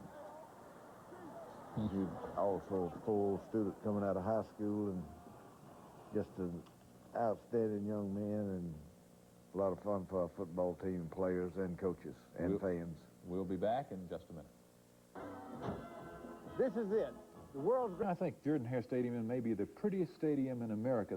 In the corners, do you ever notice they have the flower arrangements? I noticed. They had Albee in one corner. They had Mississippi State in a corner, and then Auburn. It's really beautiful. Well, it is, and Paul Connors has done a tremendous job, and you know, with the landscape in the stadium, and it's going to get prettier and prettier as those, you know, the shrubs and the hedge is really nice. We don't want to call it a hedge. I don't know what we're going to call it. Shrubs. Well, but we won't be among the shrubs. We'll be down on the new turf of Florida and, Field. You know, it will be a great challenge for our football team, and it's we haven't won in Gainesville, and I'm looking forward to going. You know, you got to win in those kind of places if you're going to win a championship, and we've gone down there and had opportunities in the past, and you know, this football team is well aware of that, and you know, sometimes you got to come up with a little something extra, and if you're going to be a champion, all the champions do, just like the L.A. Dodgers. Doesn't make any difference. You got that little. Played with what they had and won. You got that little something extra that you can call on when you need it, and we got to get a good plan, and we'll have a good plan, and get them healthy and fresh, and just go tee it up and see what happens. Okay, and watch the Auburn football preview as we preview Florida on most of these stations on Saturday of next week. We'll see you next week with the replay of Auburn, Florida.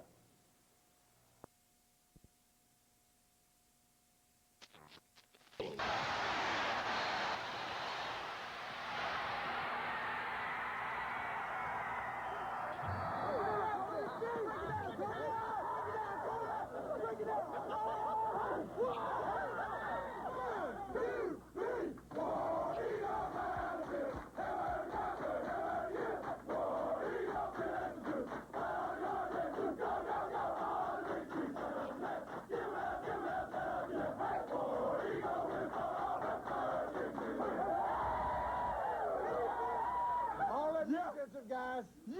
Mark them zeros up there.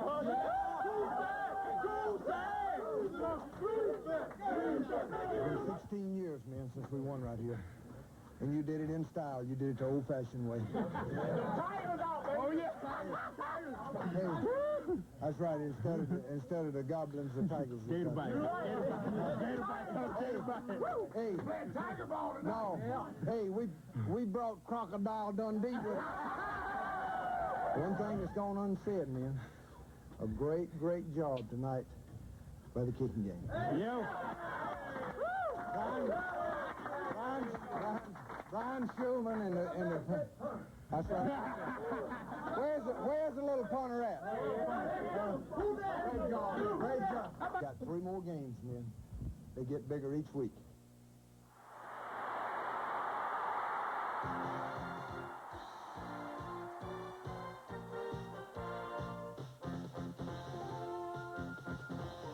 Yesterday in Gainesville, the long drought ended and the Tigers scored their 3rd straight shutout, 16-0 over Florida.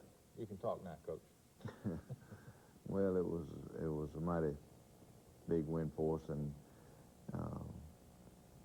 you know, it's I just sitting here looking at the locker room, and you think college football is not good, and you know, we get a lot of hard knocks sometimes, but I can't help but believe that the guys in that dressing room last night gonna learn from that experience last night, and think back a couple of weeks earlier, living with the defeat down in Baton Rouge, and the suffering that goes on with losing one like that, and the hard work and the price that they paid to be there, and last night have that experience, and it was a team win. We did it a little different than we've been doing it most of the year.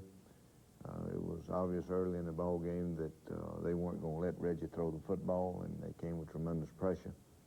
And you know, I don't want to sound like I'm trying to protect him or take up for him, but you know, I sat there and looked at 2 great pro quarterbacks Monday night play, and one of them got 9 points, and the other one got 10. And Montana and McMahon, and I guess they're 2 as good as he is. Well, that's the kind of defensive teams were on the field last night. Florida's a great defensive football team. Auburn's a great defensive football team. Neither one of the quarterbacks had a chance. Fortunately, we could run the football, and that was the difference in the ball game. And we had a great kicking game. So it was, again, a team effort, and it's nice to be able to have all the tools to reach in your little bag and pull out the tool that you need to be able to score enough points to win. And that's what we've been working to try to reach that point to where we could do that. And I just, kids worked hard last week, and we had a lot of kids that played hurt. Reggie was hurt a little bit, and of course we didn't talk a lot about it. We had James Joseph actually had some broken ribs in the Mississippi State game. Did a great job blocking, and but it was a team win, and you're going to see you're going to see this in this show, the game being played with a kind of intensity and kids having fun and the way it's supposed to be played. Okay, let's go to the dressing room now, and then we'll see the first half. And our punt team did a great job. We were gaining about 15 yards on the exchange. And I tell you why, that's because of Travis Galloway and Doug Huntley and John Wiley and D'Amico Anderson and Shan and Greg, and you go all across the board, Wayne, every single one of them. They bust their tail every single day. And while, you know, it finally comes down to this, and we help win this ball game, and it's those guys. I just stand right there and kick, it's easy. You got in your rhythm tonight, didn't you, guys? Oh, yeah. You know, they told us we might have to depend on the running game to win tonight, and we did, and luckily enough, we was able to produce for the offense. Well, I tell you, I mean, it got down to the point to where you're going to have to run or else. Oh, yeah. It's, you know, the similar situation in the last year at the end of the season.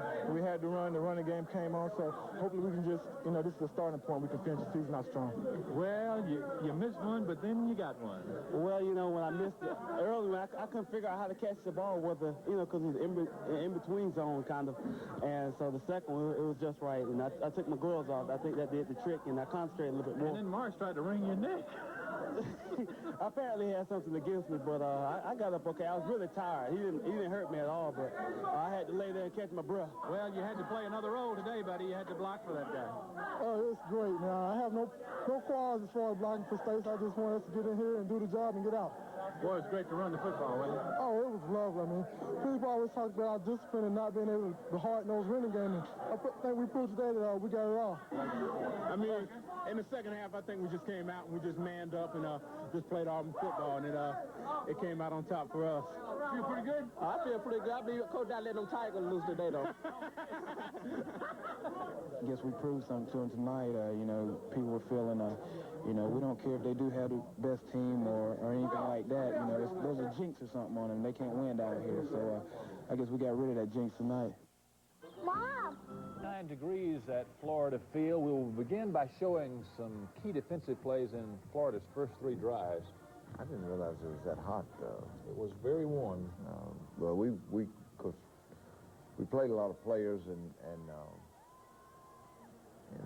you know, I never saw one of our kids look like he's tired. I just look at this damn Benji Roll, and of course, all those folks up front defensively, Tracy Rocker and Ron Stallworth, and the thing about it, somebody missing and be 2 taking his place. There's Shan Morris and Greg Staples, and watch Benji. He just controlled that middle. Look at that.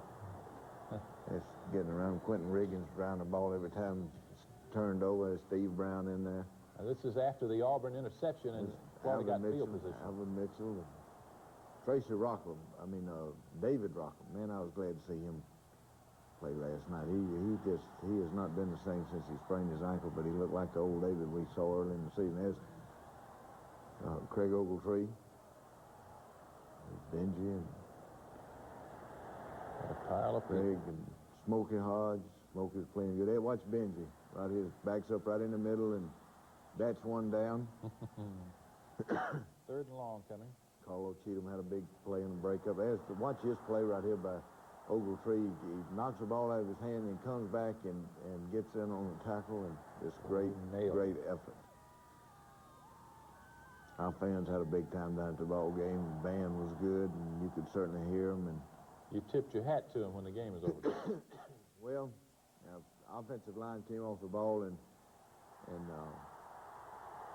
some of the things that Florida did just kind of opened the door for us to run the football against them, but it was sure made it difficult for us to try to throw the ball.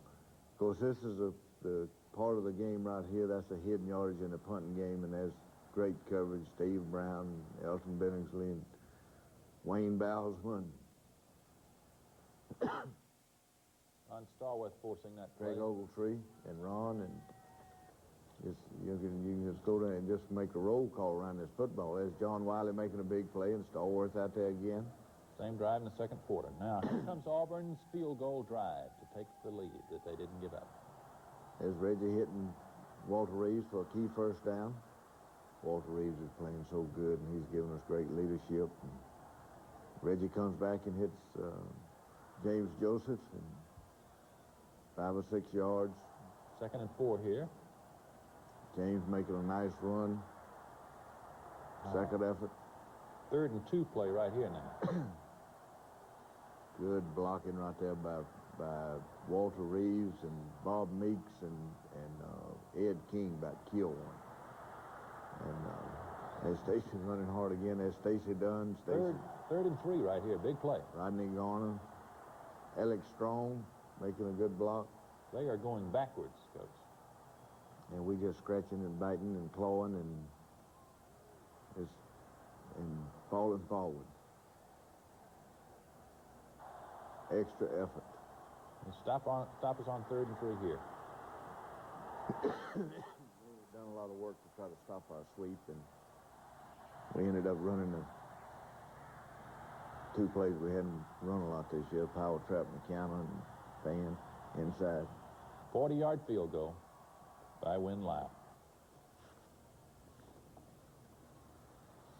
You can just see, look at the gang tackling the folks around the football. Trace and Benji, and great play right there by David Rocker and Smokey Hodge.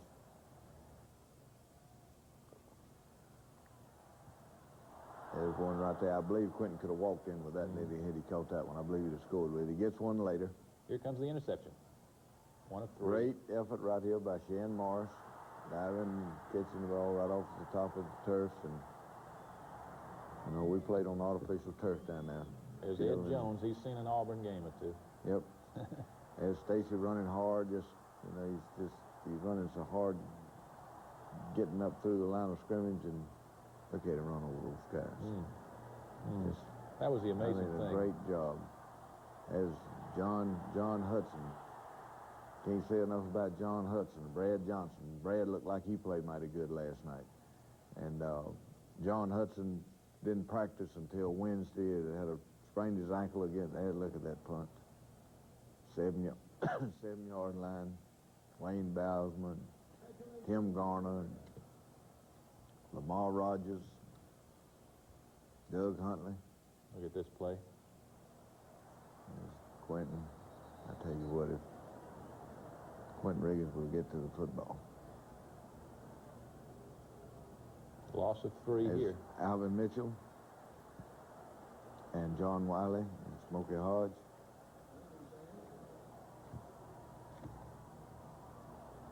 Here's Quentin again.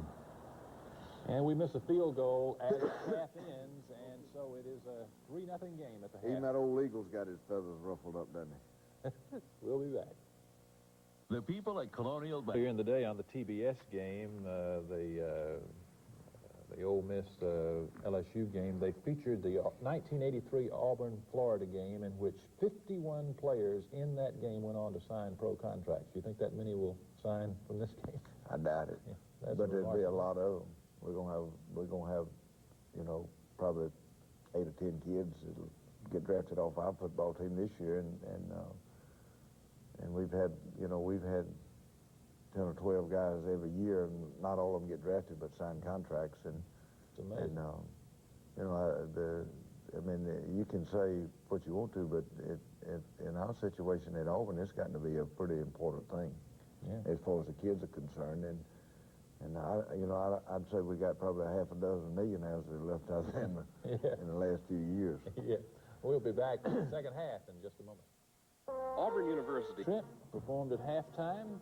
No, they did a great job. I feel that I got to be the luckiest football coach in the country to have the kind of support group as far as medical attention that our kids get. Hub Waltrip, our trainer, does an unbelievable job with them in all areas. And then having Dr. Houston and Dr. Norwood at Houston Clinic that work with athletes and perform all of our operations and everything. And then Jay Jacobs running all of that. They got a hold of Brian Smith with both hands holding him.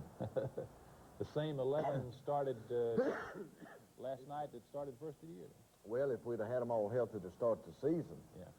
But, Craig Ogletree had his knee scoped, and Lawyer had a pulled hamstring, but we've gotten them all back healthy, and every one of them are playing now. And you can see it doesn't, the first half, second half looks just like the first half. We're playing defense, and they're not making much yardage and getting around the football. Tracy Rocker goes back there and knocks it loose from him, and that guy falls right on it. And as James Joseph down there congratulating the defense, talking to them, Stacy down there running through them and over them. And 17 yards, longest run of the offensive line day. coming off the football and blocking, and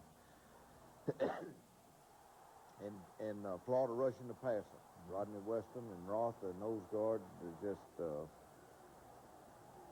somewhere along here that look at that. We decided to go mainly to the stick with the run, and there's great run and coverage. Lamar Rogers, Elton Billingsley.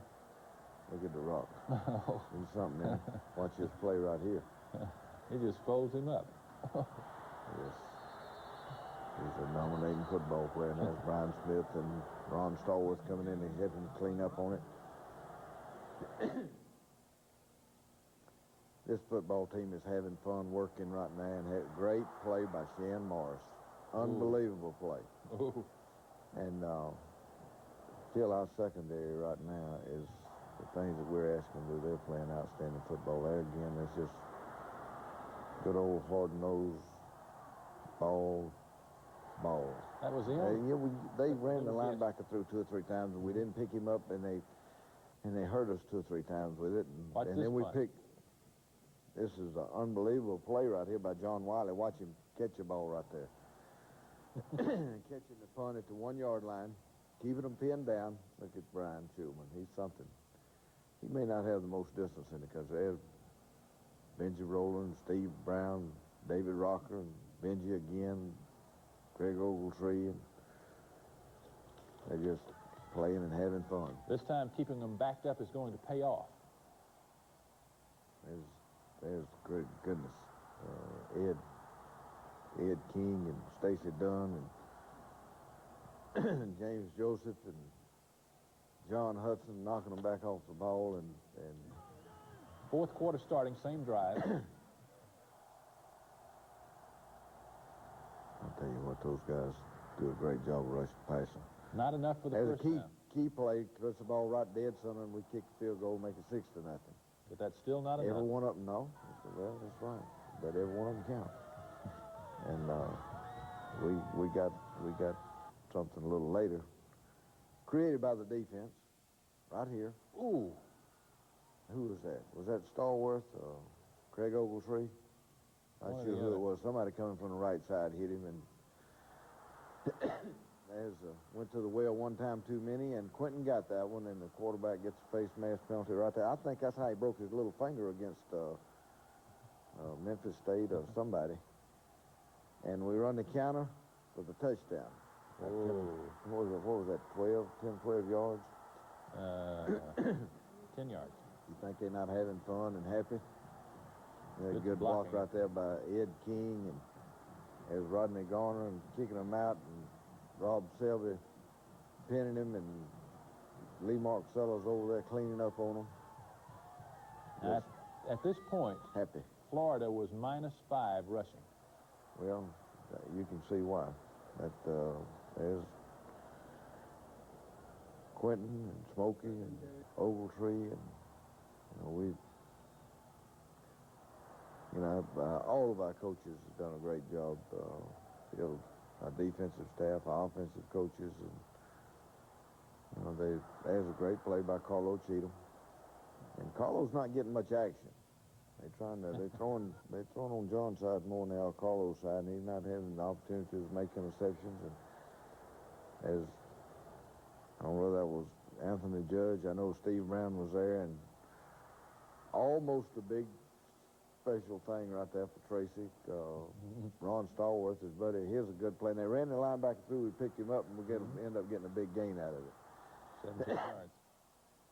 That's Jim Thompson patting him on the back, and they're just having fun right now. They look at Stacy running hard.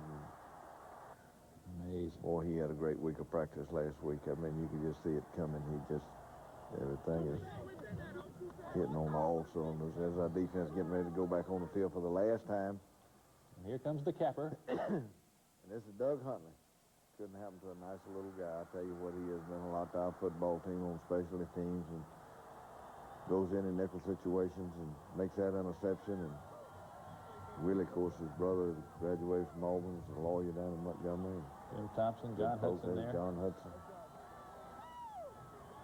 Old Travis Galloway did a great job snapping last night, and he was hurt his knee in practice on Tuesday, and just went out there and gutted it out. We'll be back in just a minute.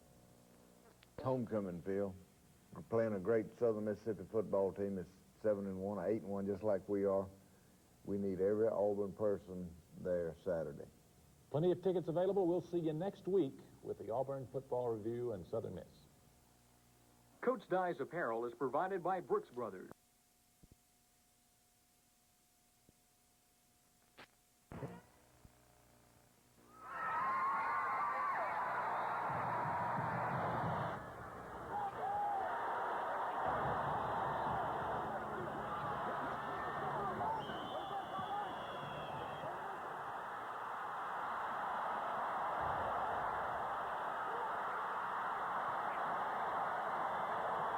I'm mighty proud of the way you prepared to play and the way you played the football game. It was a great win for you, and I think that we proved some things today as far as getting the ball thrown downfield and some situations where we hadn't been successful in doing that. So defensively, it was a great effort for you. I mean, it just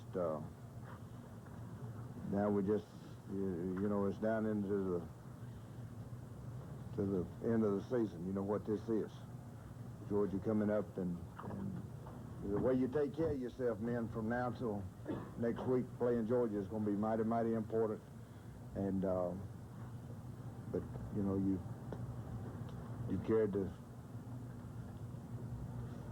yourself in a class way all year, and it's a big one. Have a good time tonight, and again, happy homecoming, and make my birthday tomorrow lots better and all that good.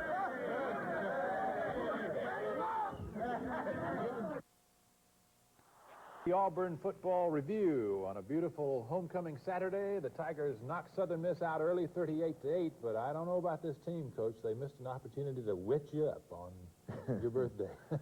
Well, at the end, I don't think any of them had thought about it until the end of the little ceremony after the ball game. You must have gotten out of there early. I very quickly went to my radio show, so it was a great win, Phil, and you know, our football team is a mature team, and they just you know, they responded to every challenge that we've made. Last week we set out in practice to try to improve in some areas, throwing the football, and spend extra time in preparation, and Reggie did a great job of getting that done. And of course, Lawyer and Freddie and Greg Taylor and Shane Washington came up with big plays on the passing game. But of course, the passing game is execution, and you know, you can have all the parts if everybody doesn't execute, it doesn't work.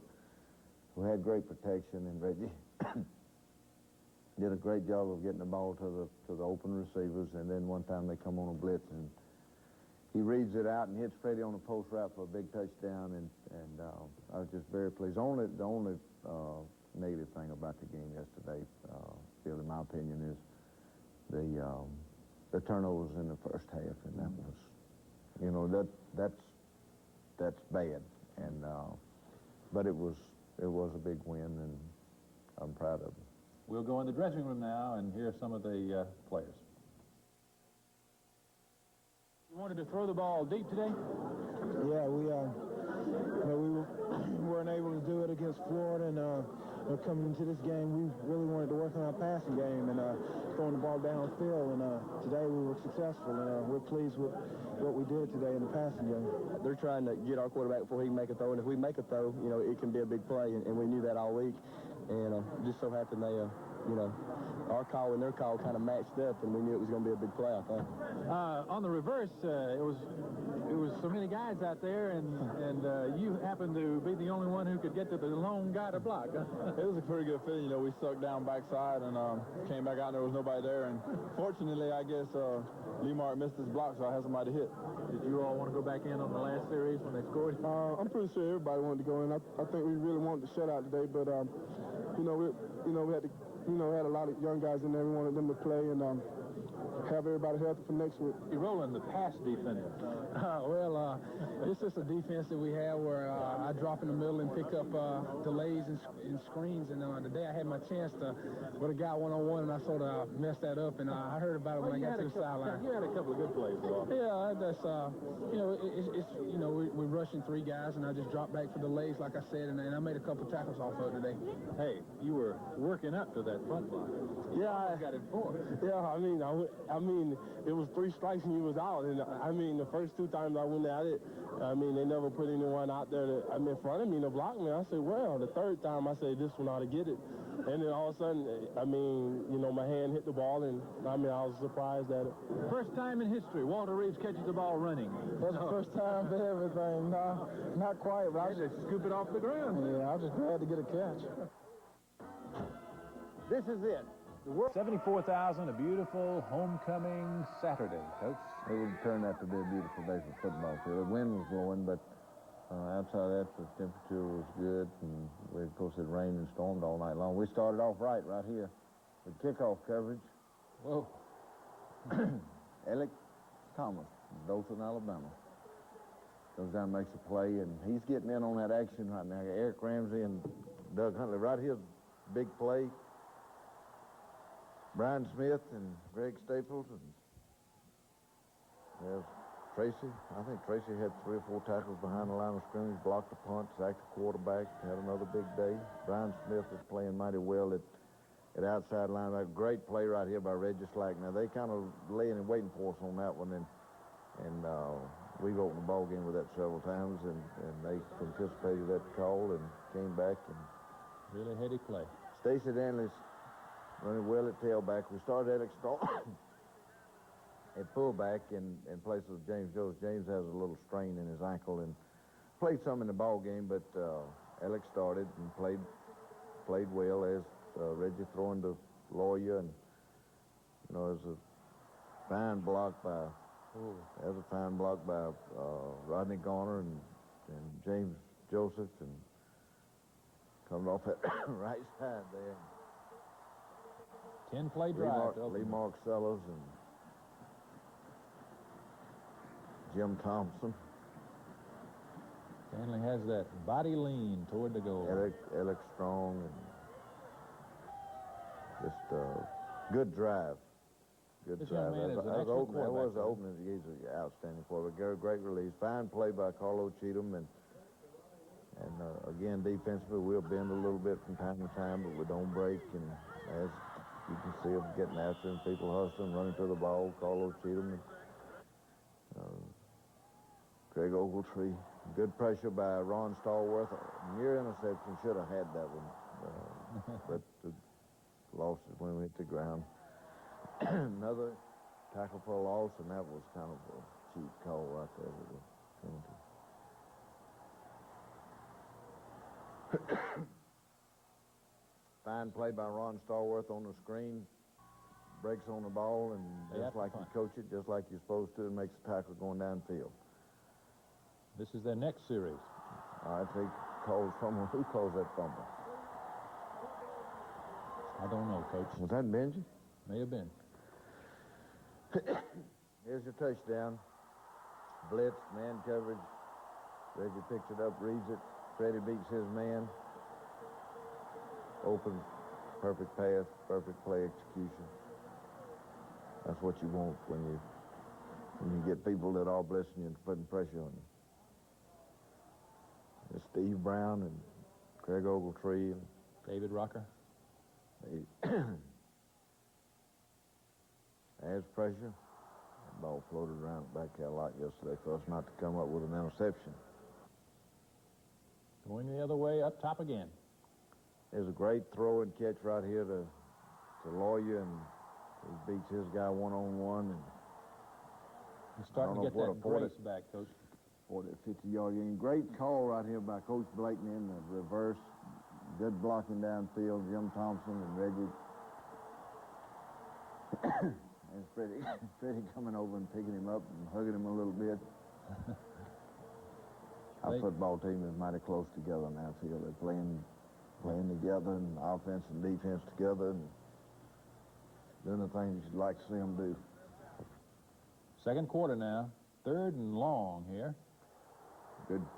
That's, defensively, that's just like it was designed. It was, again, Greg Staples and coming in and getting a sack. It's Shane Washington.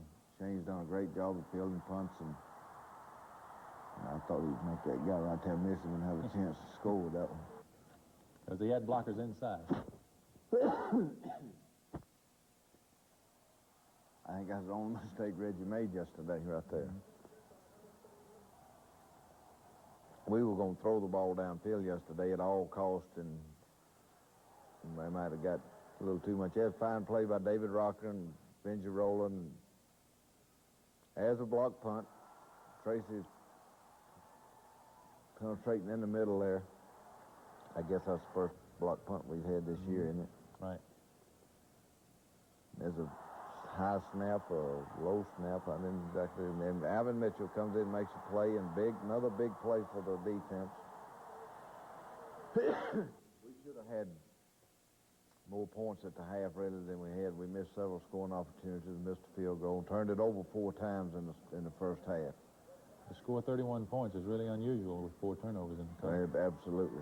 It's like, our defense is playing great, and if we don't turn it over, then, we're going to have some big things happen. They had a good play. That call right there was perfect for the play that they had. That's pressure. Sacked by Tracy Rocker again. He really had a half. Going the other way now, late in the quarter. They're just throwing that ball well, and Shane Washington. 3rd and 2 play here. Turns the corner. Stacy's back in his old groove running the football, and good blocking up front. Throwing between the zones, I guess, there, Coach. Well, it was a plan that we had and what people have been doing with us. And Reggie walks in here for the touchdown, and the Tigers take a 31-0 lead at halftime. We'll be back in just a moment. Congratulations to the homecoming queen, Miss Kim Groover of Birmingham. Governor Hunt crowned her at halftime. And the Tigers had a special guest. The Auburn football team had a guest, Rob Riddle, an 8-year-old from Prattville who has leukemia. A lot of kids, Coach, want to go to Disney World. His wish was to come and be with the Auburn football team, and he got that wish. Well, that's one of the great thrills, and being a football player and being a football coach, that you can see that sparkle in a little guy's eye like that, and the excitement and the happiness that you can create for somebody like that. Yeah. Nice young guy. Okay, we'll get back now, and we'll see the second half of this football game in just a minute. Traditional Miss Homecoming, the annual cake race at Wilbur Hutzel Track, and one of our newest traditions, the second annual Auburn Alumni Band, more than 450 strong. But others we haven't seen since they graduated. They're scattered all across the country. It was just a wonderful experience to see them and have an opportunity to hear them play. An Auburn homecoming, a time of reunion for a special spirit. I think Auburn has set a foundation for the rest of my life. Bill Fickling is president and chairman of Charter Medical Corporation, a $1 billion international healthcare company based in Macon, Georgia. During his college days at Auburn, he was a 3-year starting forward on the basketball team from 1952 to 54. In 1985, he received the Walter Gilbert Award, the highest honor bestowed by the university on a former athlete. It seems to me that the teamwork that you learn in a team sport, such as basketball, you realize that people associated in a team carrying out a joint effort are what's important, even in the business world. An Auburn profile from the Auburn Alumni Association. Okay, the class of 1938, Dr. Houston's class was honored at homecoming yesterday. Right, Dr. Houston came out practice Thursday, I believe, and we start off second half again throwing as Reggie hitting the lawyer on a deep flood route. Stacy Danley running hard and tough and making yards. We kind of moved the ball like we wanted to yesterday. It was just a matter of us stopping ourselves several times. There's a bootleg and a spin out. Reggie making a nice throw and Freddie Waygan catching right on the boundary. Auburn misses a 43-yard field goal here, and it goes the other way. That quarterback I thought did an excellent job at times during the ball game, but a lot of times he had pressure on him, and of course that's the kind of right there you see. Jackson tries to throw that ball and gets called for intentional grounding. David Rocker was right in his face. A lot of people around the ball. Smokey Hodge, Alvin Mitchell. 3rd and 16. Carlo Cheatham. Pressure. And that's what makes it happen. It doesn't make any difference how good the quarterback is. If you get that pressure, that makes all of them average. They've got to have time. Everybody has to have time. Great throwing catch right here. Reggie throwing deep ball to Greg Taylor. And again, it's protection and execution. The great quarterbacks and receivers. You can't cover them all over the field. The field's too big, but you got to protect the quarterback. He starts there and hit Walter down to the 5. Stays it down into the 1. And Reggie's going to take it in from there on a... Danny. Okay, Stacey Danny. Reggie's already scored his. Stacey Danny takes it in from the 1. And good block by Teapot, Walter Reeves, and Stacey Dunn. I'm not sure who, might have been Rob Selby at tackle. Now, you're going to see some missed tackling and some poor defense from here on. I want to impress upon those guys out there on that field that, now, that's some of the big guys back in there now. We put them in there one time in the third quarter to stop them, and we didn't do it at the end of the game. But you guys are playing defense out there now. We hope that you're going to improve a little bit. There's Henry Love between now and next year, because you're the ones that we got to play with, and I think we got a lot of work to do. Right now, you can certainly... Southern Mississippi is playing hard, and Coach Hallman and his staff has done a great job at Southern, and the kids came in, you know, I think with a attitude that they had a chance to win the football game. And of course, if we're not playing as well as we're playing, then they have got a chance. But I felt like that, you know, if we were ready to play, then that would kind of take care of itself, and we were ready to play, which is a compliment to our seniors and leadership on this football team. Now, we're not getting any pressure on the quarterback, and again, when he's got all day to stand back in, throw the football, you can see right as we go along, they get a holding penalty, I guess, and sets them back and hold the ball, throw it, catch it. They didn't make that one. Clemmer breaks now, out. These guys are trying hard. I'm not saying that they're not trying hard and working hard, but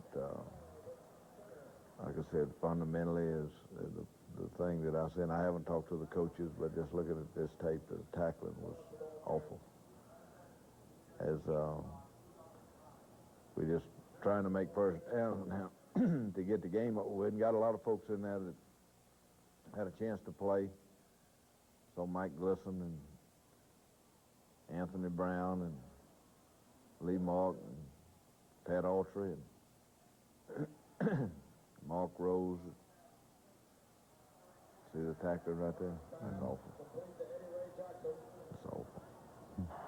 As young players, got a lot to learn. Yeah, we got man coverage on him and don't cover him, and they take it in for the touchdown. And the first touchdown that Auburn has allowed in 4 games. It matters not. The final is 38-8. We'll return to talk about Georgia in just a moment. The race for the Southeastern Conference Championship is now down to 3 teams, Auburn, Georgia, and LSU, and 2 of those teams meet next week, Auburn and Georgia. Well, Phil, we knew we had the toughest schedule in the conference when the season started, and of course we're down to the 2 final games now. We knew they were coming, and we've tried to work and prepare and be ready for this these 2 games when they came. I think, you know, I'd like for us to be a little healthy in some areas. We get kids that playing hurt right now, but overall we've been very fortunate as far as injuries are concerned. And Georgia's got a great football team. I think you can see what they did to Florida yesterday as an indication that you know, that it should be a great matchup. They'll have great incentive because they this is a share of the conference championship for them. Yeah. And of course we still got Alabama to play, so you know they'll have every incentive in the world. But you know that when you run Georgia and Auburn out there, they play each other. It's both sides got plenty of incentive. If they didn't have anything riding on it but just personal pride, and they got the great offensive line and the running backs, Worley, Henderson, Hampton, Ellis, and we think they got great wide receivers and big, strong tight end. And defensively, they're big and physical up front, And I haven't seen the Florida film, but evidently they did a great job of shutting Florida down yesterday. So they're an outstanding football team. Happy birthday, Coach. I guess you're going to celebrate by looking at a couple of reels of film. And well, actually, I'm going to, Sue and I are going by the farm, feed the horses, and go eat breakfast with Mr. Andy Sharp. Okay. And Ms. Sharp. We'll see you next week with Auburn, Georgia. Watch the Auburn football preview on most of these stations on Saturday. 100 USA.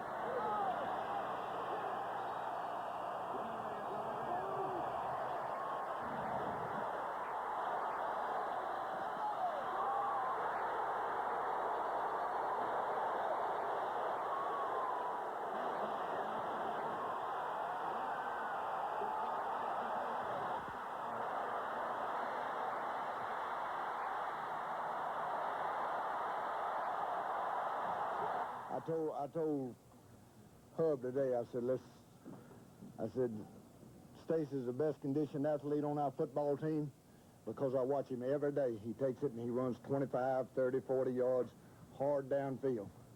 Paid off today, baby. Oh, yeah. But not only for yourself, but mainly for your football team. And all those old poke coaches been trying to get along. Let's do it one time for Stacy. 1, 2, 3.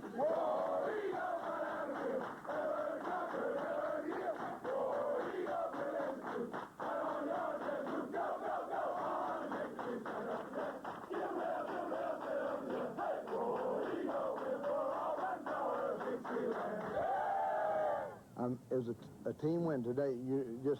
It's amazing how some things turn out. But our offense just kept the ball and kept the ball and kept the ball, and every snap you take over there, our defense is resting. And them big old running backs are sitting on the bench. See, I mean, that's the reason that football is such a tremendous game. Because all of your talents were exploited out there today. The specialty team, the kicking game, the receivers, the offensive line, the running backs, the people up front defensively, linebackers and secondary. Everybody played your part to the fullest. And that's what makes the game what it is. And that's the reason it's so important for you to play with one heartbeat and love and care about one another. Enjoy this. It's a team win as much as anyone that I've ever been around. It's a big win for you.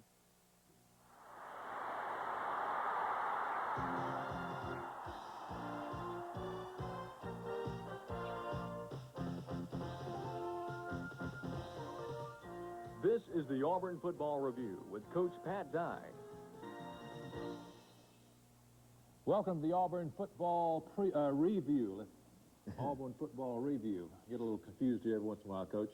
20-10 over Georgia. You preach playing in one heartbeat, and boy, it was one heartbeat yesterday. Well, Phil, it was a family win. The fans, the people that have supported our program, the players, the coaches, the trainers, the managers, and everybody that has a little something to do with that football team, and the ones that care about them. And I can't emphasize enough the importance of our fans yesterday and the emotions that went from the field to the stands and back to and fans back to the field. And Georgia's got an outstanding football team, and they were very well prepared to play that football game yesterday. And I believe it was the hardest fought Georgia-Auburn game that I've seen on both sides of the football. And it was a team win in the respect that everybody out there did their thing. For us to have the ball 37 minutes in the ball game was phenomenal when they are a ball-control football team. Okay, let's go in the dressing room now and see one of the reasons why Auburn had the ball so long in one guy named Stacy Denman. Casey's got a saying that when in practice you got to run, sprint like you're breaking the long run. So, I'm getting about 30, 40 sprints every day in practice, 30, 40 yards downfield, and, it just paid off today for me. Coach Dye has been preaching, balance in our offense, passing attack, and running attack. Our running game, it was going great today. Stacey Daly, he had a great game. This time of the season, he always comes around. Everybody who could catch a pass. Yeah, we tried to mix it up, and, it worked for us, and, we're glad to have the win. Well, it wasn't no design play. I just came free and happened to plug up the hole. Do you weigh as much as he does? Well, he probably will, yeah. I think I weigh more than he does. Really? Yeah, it paid off. Hey, you stopped him two big times and got points because of those two plays. Well, we was in desperate need. Somebody need to come up with a big play. And just thank the Lord I was in the right place at the right time. Hey, guy, you having a senior year or not? Hey, can't ask him no more. We're trying to stop rocking and rolling and run Stallworth. And I think those guys got a lot of attention and just open up a few holes for me today. And all I had to do was go and make a tackle. Did he get 100 yards? I mean, I enjoyed every bit of it. I think it was no doubt it was a challenge for us up front. And overall, the whole team, it was a challenge. But, I mean, it was a big win. I'm glad I think this was the best game we ever played as far as it being a team effort. And I think offense played exceptionally great. They kept us off the field and couldn't ask for a better situation. The same thing happened last week, and I didn't get up and jumped myself out of a touchdown, I guess. And this week I got up and Reggie hadn't given up on me, and he threw me the ball. This was a pretty fair college football game, wasn't it? Yeah, it was very fun. I thought it was real exciting. Is this what you came to Auburn for? Yeah, the SEC. Tell me how you feel about this game. I can't even begin to start. If I was a starter, I'd be here all night because, it's I'm from Georgia, and this is my last time playing at Jordan Hare, and my last time playing Georgia just means a great deal to me and this football team. Yeah, it was real big. I was glad I made it to put us up by 10, so they'd have to score 2 touchdowns, and I was glad I made it. It's probably one of my biggest kicks of the year. On a touchdown play, it looks like he got off of you, and then he came back to you. Well, that play is special designed for the running back. We're doing a little simple pick for the running back, not illegally, but and I came open late, and he keyed me in and threw me a perfect pass. Largest crowd ever to see a football game in the state of Alabama, and were they cooking, Coach? Well, it was obvious from early in the day, riding down and looking at the folks there, and there was excitement. There's 3 fine ones out there. Everybody came back. They knew it was big, and they wanted to be there and be part of it. I think the whole Dye clan was from Georgia. I had enough kinfolks on the sideline down there to start a family reunion or family uprising, either one. But that big guy there's a great player. Everybody Don't was ever a little doubt concerned, it. weren't they, early? We had our moments yesterday against him, but he is a great player, and there's fine play on sweep. David Rocker made that play, and David got hurt yesterday, and really took us out of our rotation with our defensive linemen, and those big guys had to stay there and play all day long. Georgia just takes the ball and runs a sweep and throws the ball right down the field, and I guess the first time they got it, wasn't it the first drive? That was their first series. First time Go Auburn... up 7-0. Now, that drive right there was a great drive for me because we come back and show that we could move the ball, and Stacy was on the ground right there. I thought he was yesterday, but that was clearly had his knee on the ground. But, that thing happens mighty fast out there, and those officials are human, too.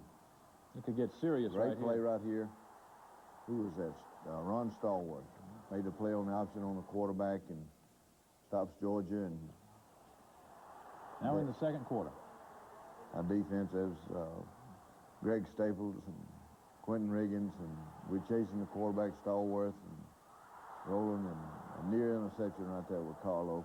Here comes the big drive now. We take 7 of the 9 plays in this drive.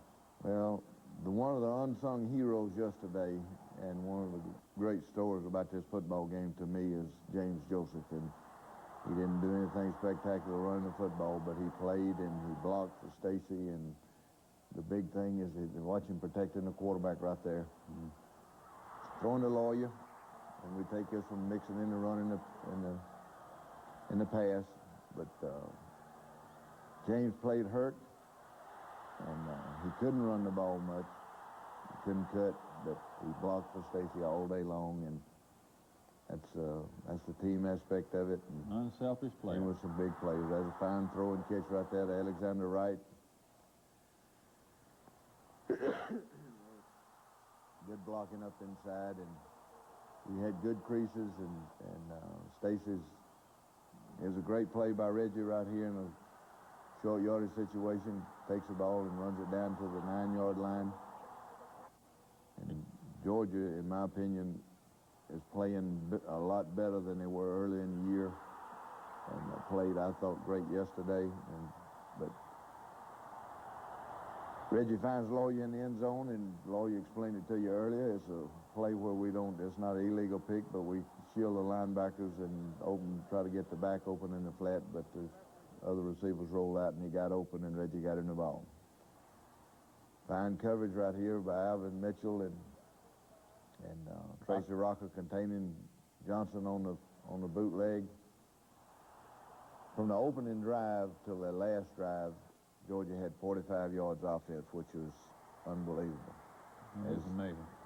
Missed tackle. That guy's hard to tackle. He's a big, strong guy that can run fast. And it was a third down play, though. He was there's the heart and soul of the defense right there with Benji and Ron Stallworth and Tracy Rocker. Great throw and catch. Reggie, good protection. And Shane Wasden had two big plays, and it means the best run that James had yesterday, and even then you can see he's limping, and we've got to get him worth Alabama. Okay, the drive stalls here on an interception, and then here Georgia goes on their series now.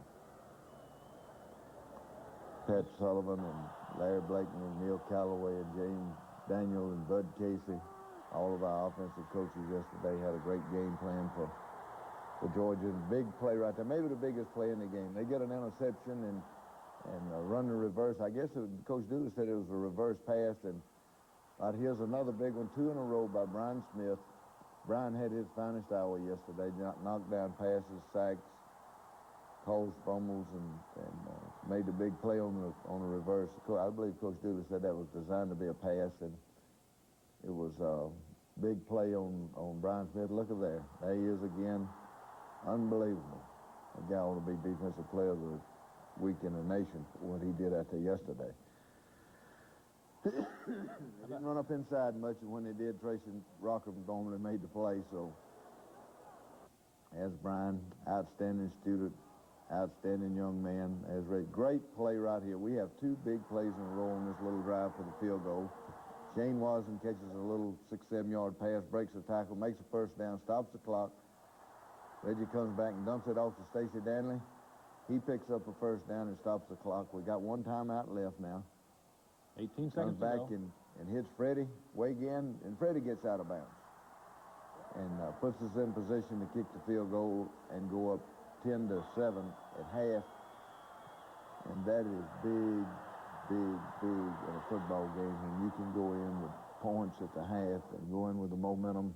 You up, and the other team has got to be a little bit down. Auburn 10, Georgia 7. We'll be back in just a moment. And the beauty all their own, and I think Jordan here is the most beautiful in the country. Let's take a look at the corners of the end zones, which are landscaped for each game. They're changed. I don't know whether the old-time Auburn folks you remember, but, you know, there used to be some old broken-down wooden bleachers sitting in those corners right there, and we've done everything that we can do to make this the finest playing facility in the country.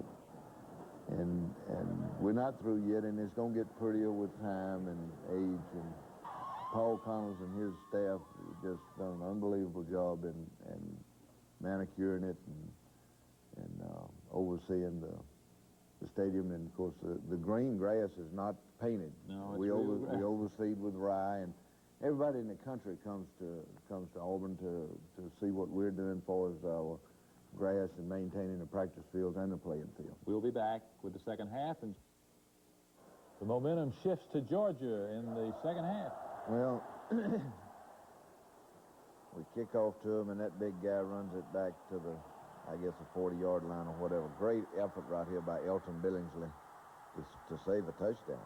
And I tell you, that guy right there is... he's real, isn't he? I'm telling you. But we come out and get after him, I can say that, too. There's a great play by Craig Ogletree, and our defense shuts them down. There's Stallworth and Smokey Hodge and Ogletree and Brian Smith and Tracy Rocker and just all of the... There they are again. They're just clawing and scratching and fighting to get there, and do get there, and they don't make a first down and end up having to kick a field goal, and that was big. because they were in position to, if they'd have gotten a touchdown, it would have had a significant difference in the ball game. Jeff Berger and Stacy Searles came back, and as Quentin, and I'm not sure who made the first hit there. Brown and Wiley. Yeah, that was the big play of the ball game right there. That was Smokey Hodge, the entire defense, really. There wasn't any gap for him to go into. You can see it again right here. But they had him stopped at the line of scrimmage, and Smokey looked at his head fly back, and that big running back, and Smokey went nose to nose, and thank goodness Smokey won. That was a 3rd and 1 play, and it really turned the game around.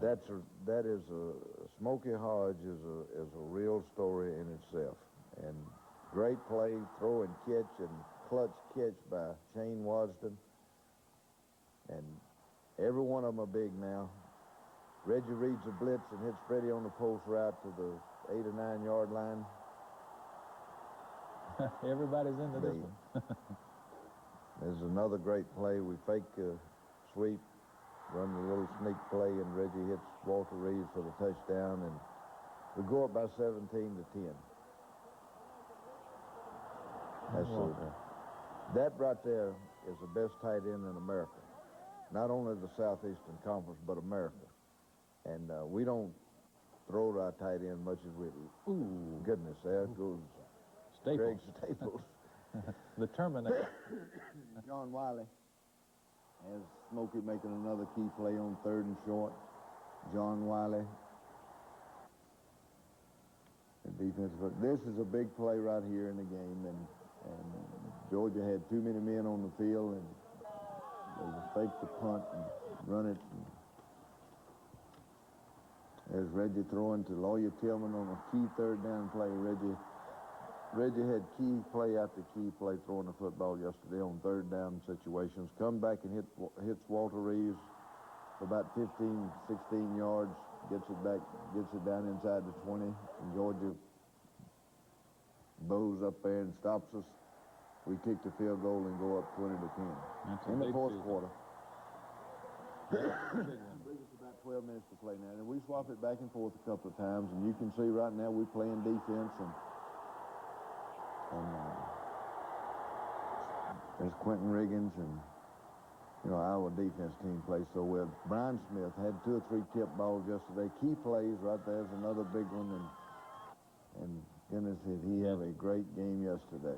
And this guy is still fresh after 30-something carries, looks like. Well, it didn't come as any surprise to me, because I mentioned in the dressing room he's the best conditioned football player we have because of what he does in practice every day. And really, he took some shots yesterday. I bet Stacy can't get out of the bed today. As Walter Reeves and Lee Marcellas, and goodness, ask Smokey again. And I'm not sure Tracy Rocker, and running into a brick wall. Comes pressure again. Getting there, Ron Stallworth, I don't know, we didn't sack him but twice yesterday, but we harassed him all day long with our front people. There's again coming with pressure, and he's got to move, and he gets rid of it, and makes a big play. But they don't get the 1st down. Tackled by, that's right, it leaves them in 4th and short. Here they go on the, I wish we could run that one back again. That's exciting on the sideline to get that ball back right there. But Shane Morris had great penetration, and Ogletree and Smokey Hodge, and we can't miss those tackles. You're not going to block good people down. That's what we tried to do there twice, is block it down. Carlo Cheatham and John Wiley make the play. Inside a minute now. And that guy's still, Georgia is still in the game. They haven't given up, and Lane Johnson is doing his thing, and there's a big hand again, knocks it down. Big number 90. Again, big play after big play, and great play right here in the end zone by our people, and Carlo Cheatham on the coverage. Coming again, he doesn't have much time to throw the ball. Henderson catches it out of bounds. Good coverage by John Wiley, and I'm not sure who the other one was. 4th and 10. And here, right here, I didn't realize that came that close to being a touchdown yesterday, but didn't catch it, and it's over, and Coach Dooley is, I've got as much respect for him as anybody that is in football, and he had his team well prepared, and and I just think that we were a better football team. We'll be back from today, and going to take a couple of days off, Coach? Well, we'll start back to work Wednesday, and Coach is going road recruiting, and I've got several speaking engagements, so we got the biggest one of the year coming up. I think everybody knows that, and I think we're going to be playing the best football team we played all year.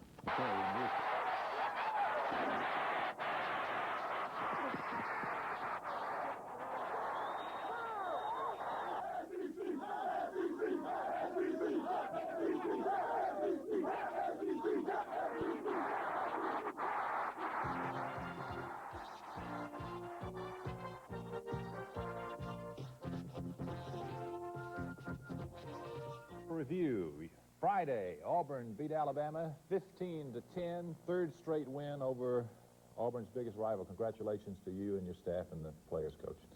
Well, it's anytime you win a game like that, it's the result of a lot of hard work by a lot of people and a lot of total support from the people in and around the program. You know, to me, our coaching staff did a tremendous job and has done a tremendous job all year long. As well as last year, we've got the same staff, and Hub Waltrip does a tremendous job as our trainer, and his staff, John Larkin and people there, and our administrative staff makes it so easy for me to do my job. Hyman Wall and all of the assistant athletic directors and secretaries and folks that work behind the scenes. The total support of Dr. Martin and the administration, the board of trustees, making it possible for us to grow and build the program to where it is today. And then the support of the faculty and the student body on campus, and all of the Auburn people that love and support this football team. And certainly I couldn't leave out Sue and my family for putting up with me during football season and around during the year when... And all the coaches' wives. Well, that's right. That's, you know, I think they kind of grow to understand that they are special people, and they have to make a lot of sacrifices that the normal wife wouldn't have to make. Okay, let's go into the dressing room now for some post-game good stuff. It's been a very, very, and I can't tell you, a fulfilling year for me. Rock, I am so happy. Where you at? You don't know how much it meant to me tonight for you to go out there and play in this football game. And, well, Lawyer, I'm mighty happy for you. I'm talking about coming back and making the big plays when we needed some big plays today, and I know it's been a frustrating year for you. But you didn't leave any question in anybody's mind in America or in the stadium tonight what you are. A thoroughbred guy that's going to play in the big games when the chips are down and make it happen. And Reggie, the pressure to come into this football game for the first time, and the courage and the things that you just played out there tonight mean a lot to everybody in this room. Every one of you. Every one of you. I don't care whether you took a snap or you didn't take a snap. Your heart and your soul and your spirit is important. It's important to this football team and to this game that you came here to play today. It seems like I was just here a year ago. On behalf of the 10-member institutions of the Southeastern Conference, it's with great pleasure that I declare you co-champions with LSU University. And we've got some special caps for the whole team to... We've got more. Congratulations for a great university, a great team, a great staff, a great season, and it's only great champions that come back year after year. Congratulations. Thank you, sir. But we lost, Grandpa. 70 degrees. It was predominantly Alabama crowd, but those 15,000 Auburn folks were loud. Well, you could certainly hear them, and I suspect there was a few Auburn folks that had tickets among those Alabama people that somewhere got a hold of them. But it was a beautiful day for a football game, and kind of a mild temperature. And we start off right off the bat with Tracy Rocker sacking David Smith, and David Smith gave a great performance yesterday. I thought of one that took a lot of courage, and we had great respect coming into the game for him, and the entire Alabama football team, for that matter. We've been there on the field with them before, and you can't appreciate them unless you've been out there and know how hard they play. And First Auburn possession here. Stacey Danley had another great day yesterday. Offensive line, super play right here. Great call by Larry Blakeney and Pat Sullivan. They did another super job of calling the offense yesterday and hit Stacey on a little slip screen and pick up 30 yards. You got to have those big plays against Alabama. You won't get it. Take the ball and just drive it on them for scores. This is a good call right here, and Reggie's just a little off. Had him for the first down and just overthrew him a little bit, and Winlow goes in and kicks a field goal, and just we get off to a good start. First possession, 3 points. Alabama comes right back, I believe, on this drive and goes and gets him 3 points. That's right. That's right. Right here, Quentin Wiggins was playing the ball in the interception, and he misjudged it a little bit, and they hit big fullback out there in the flat, and he goes for about 20, 30 yards, and we tackle him. And again, you're going to see Smith does a great job right here throwing the ball to Greg Payne, and the way we would start out defending that play, just, you know, they big just play had here. an advantage. This is third and play 3. Right here.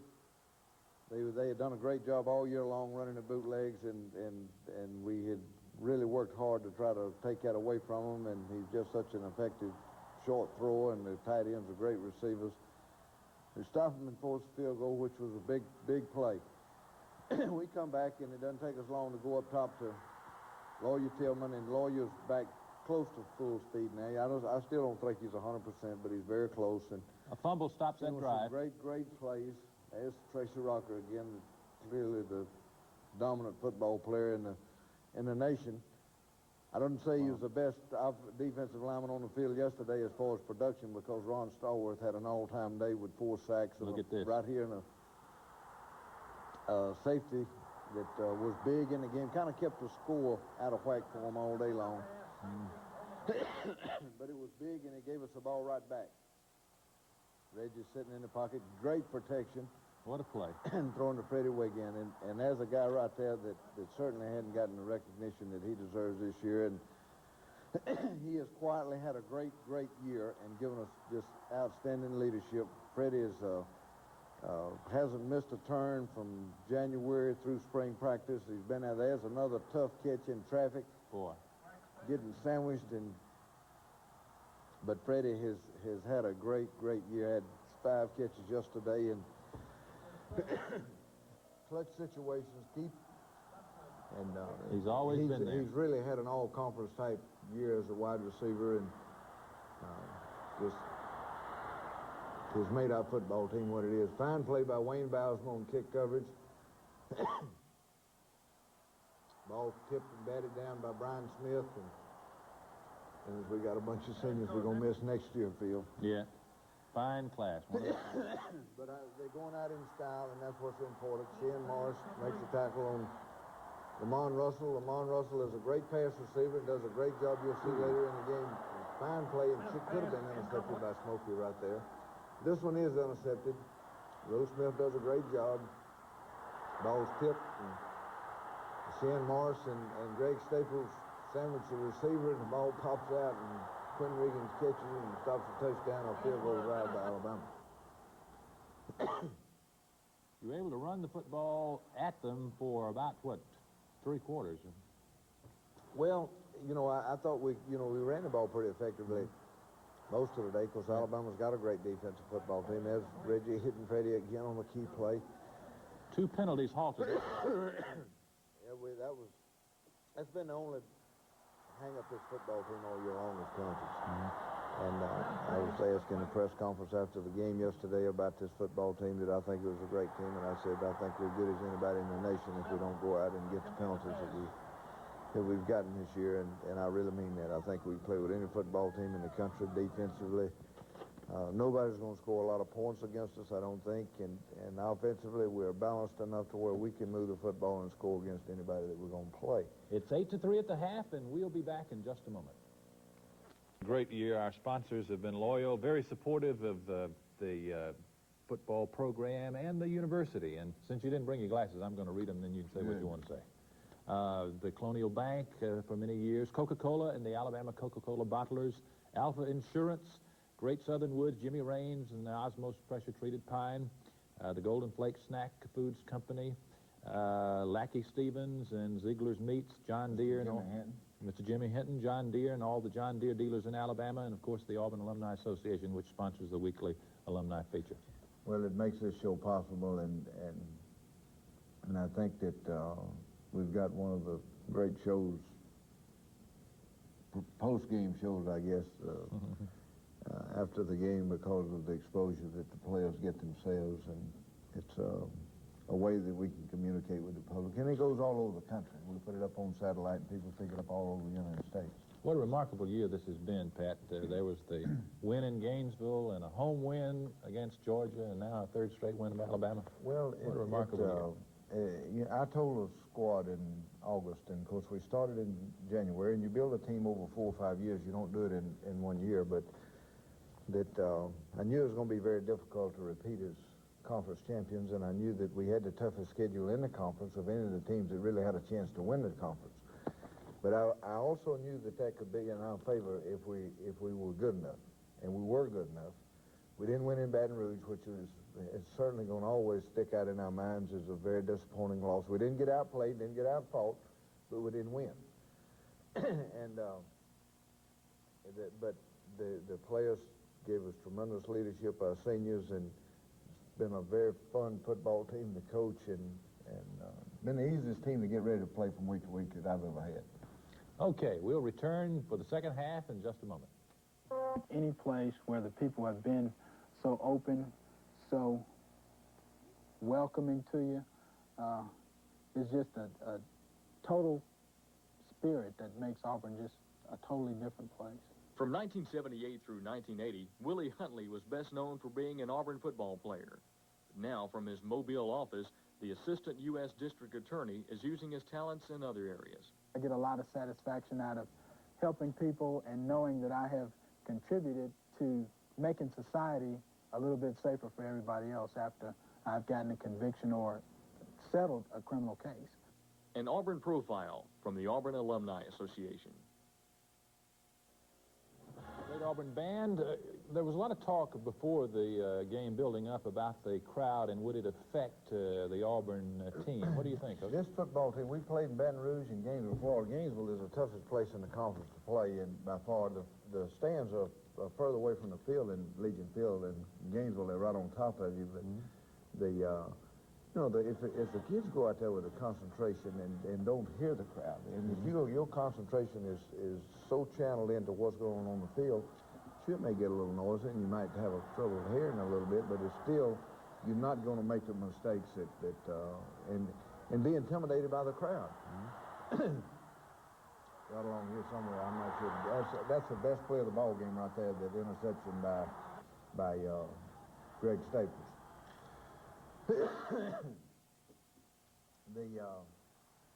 Here you can see this is the play that they called Reggie for throwing out of bounds.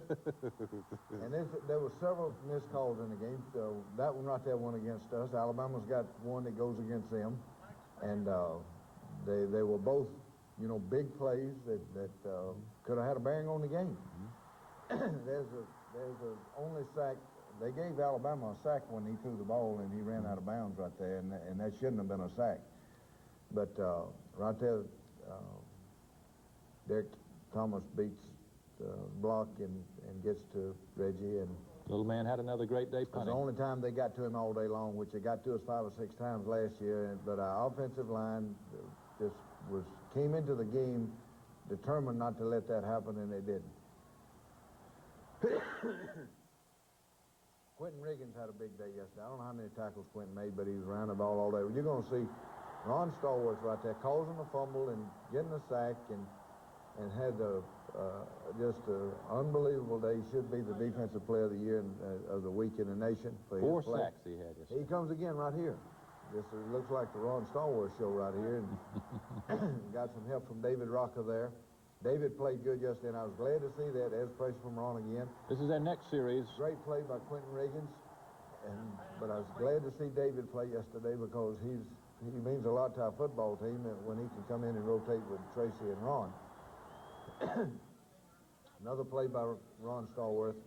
We don't give Benji much rest. He says, Coach, I can go, so he goes.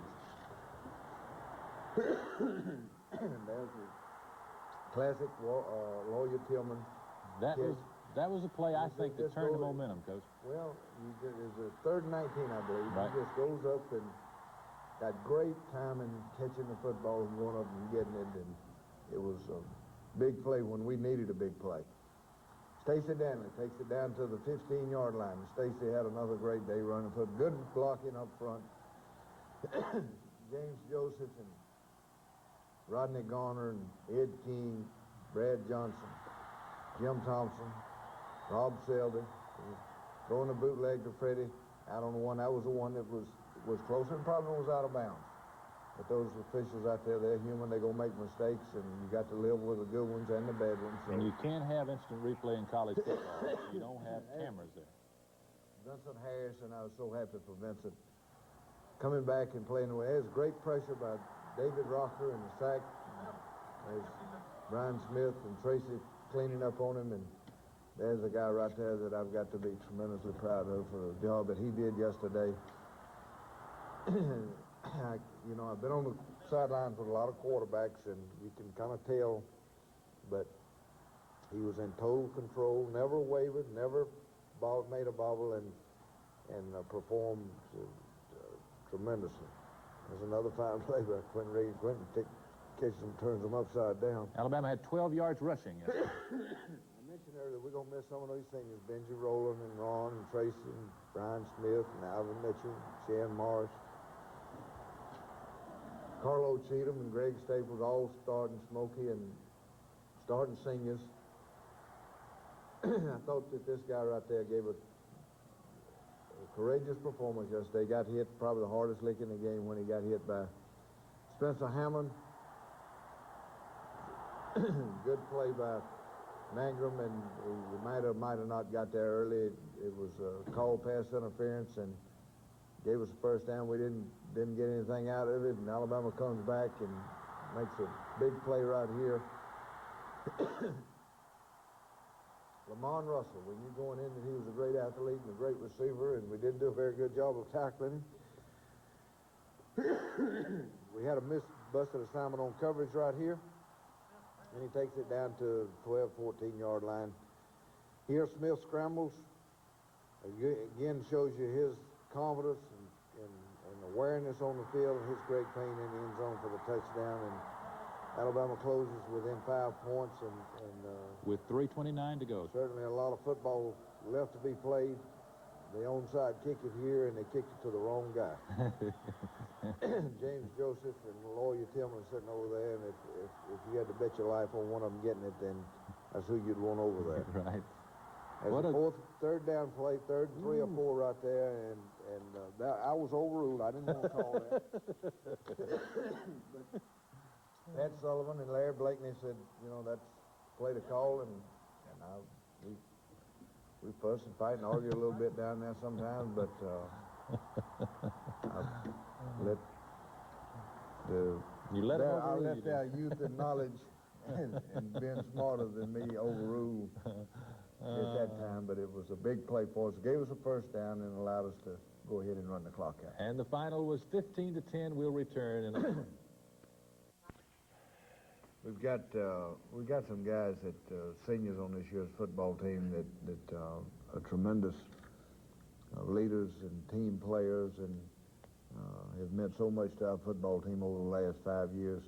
Stacey Dunn is a guy that stands out in my mind, that has played every position on the line of scrimmage except center, and is so unselfishly moved around and started from time to time, and is in a rotation with Jim Thompson right now, and not playing as much as he would like to play, or as we'd like to play him. But you get into those things, but he has been a very, very solid guy that's really kind of an inspiration to be around him just because of his attitude. Got about 30 seconds, Coach. Mike Glisson is another guy that hadn't played a lot but has been at practice and worked every day. Jimmy Clemmer, a defensive back from Birmingham, has done a great job. Doug Huntley has been inspirational on a sensational job on our specialty teams.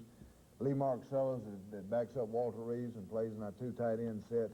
And, of course, Brian Schulman, our punter, that has done a great job for us. And there's a great leader for us on our football team. He certainly is. We've got a quality bunch of seniors that we're going to miss, but I am excited for them and their future because I know what kind of people they are, and they'll make good daddies and good husbands and solid citizens.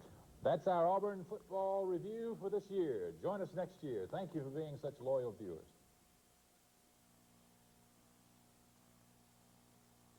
Coach Dye's apparel is provided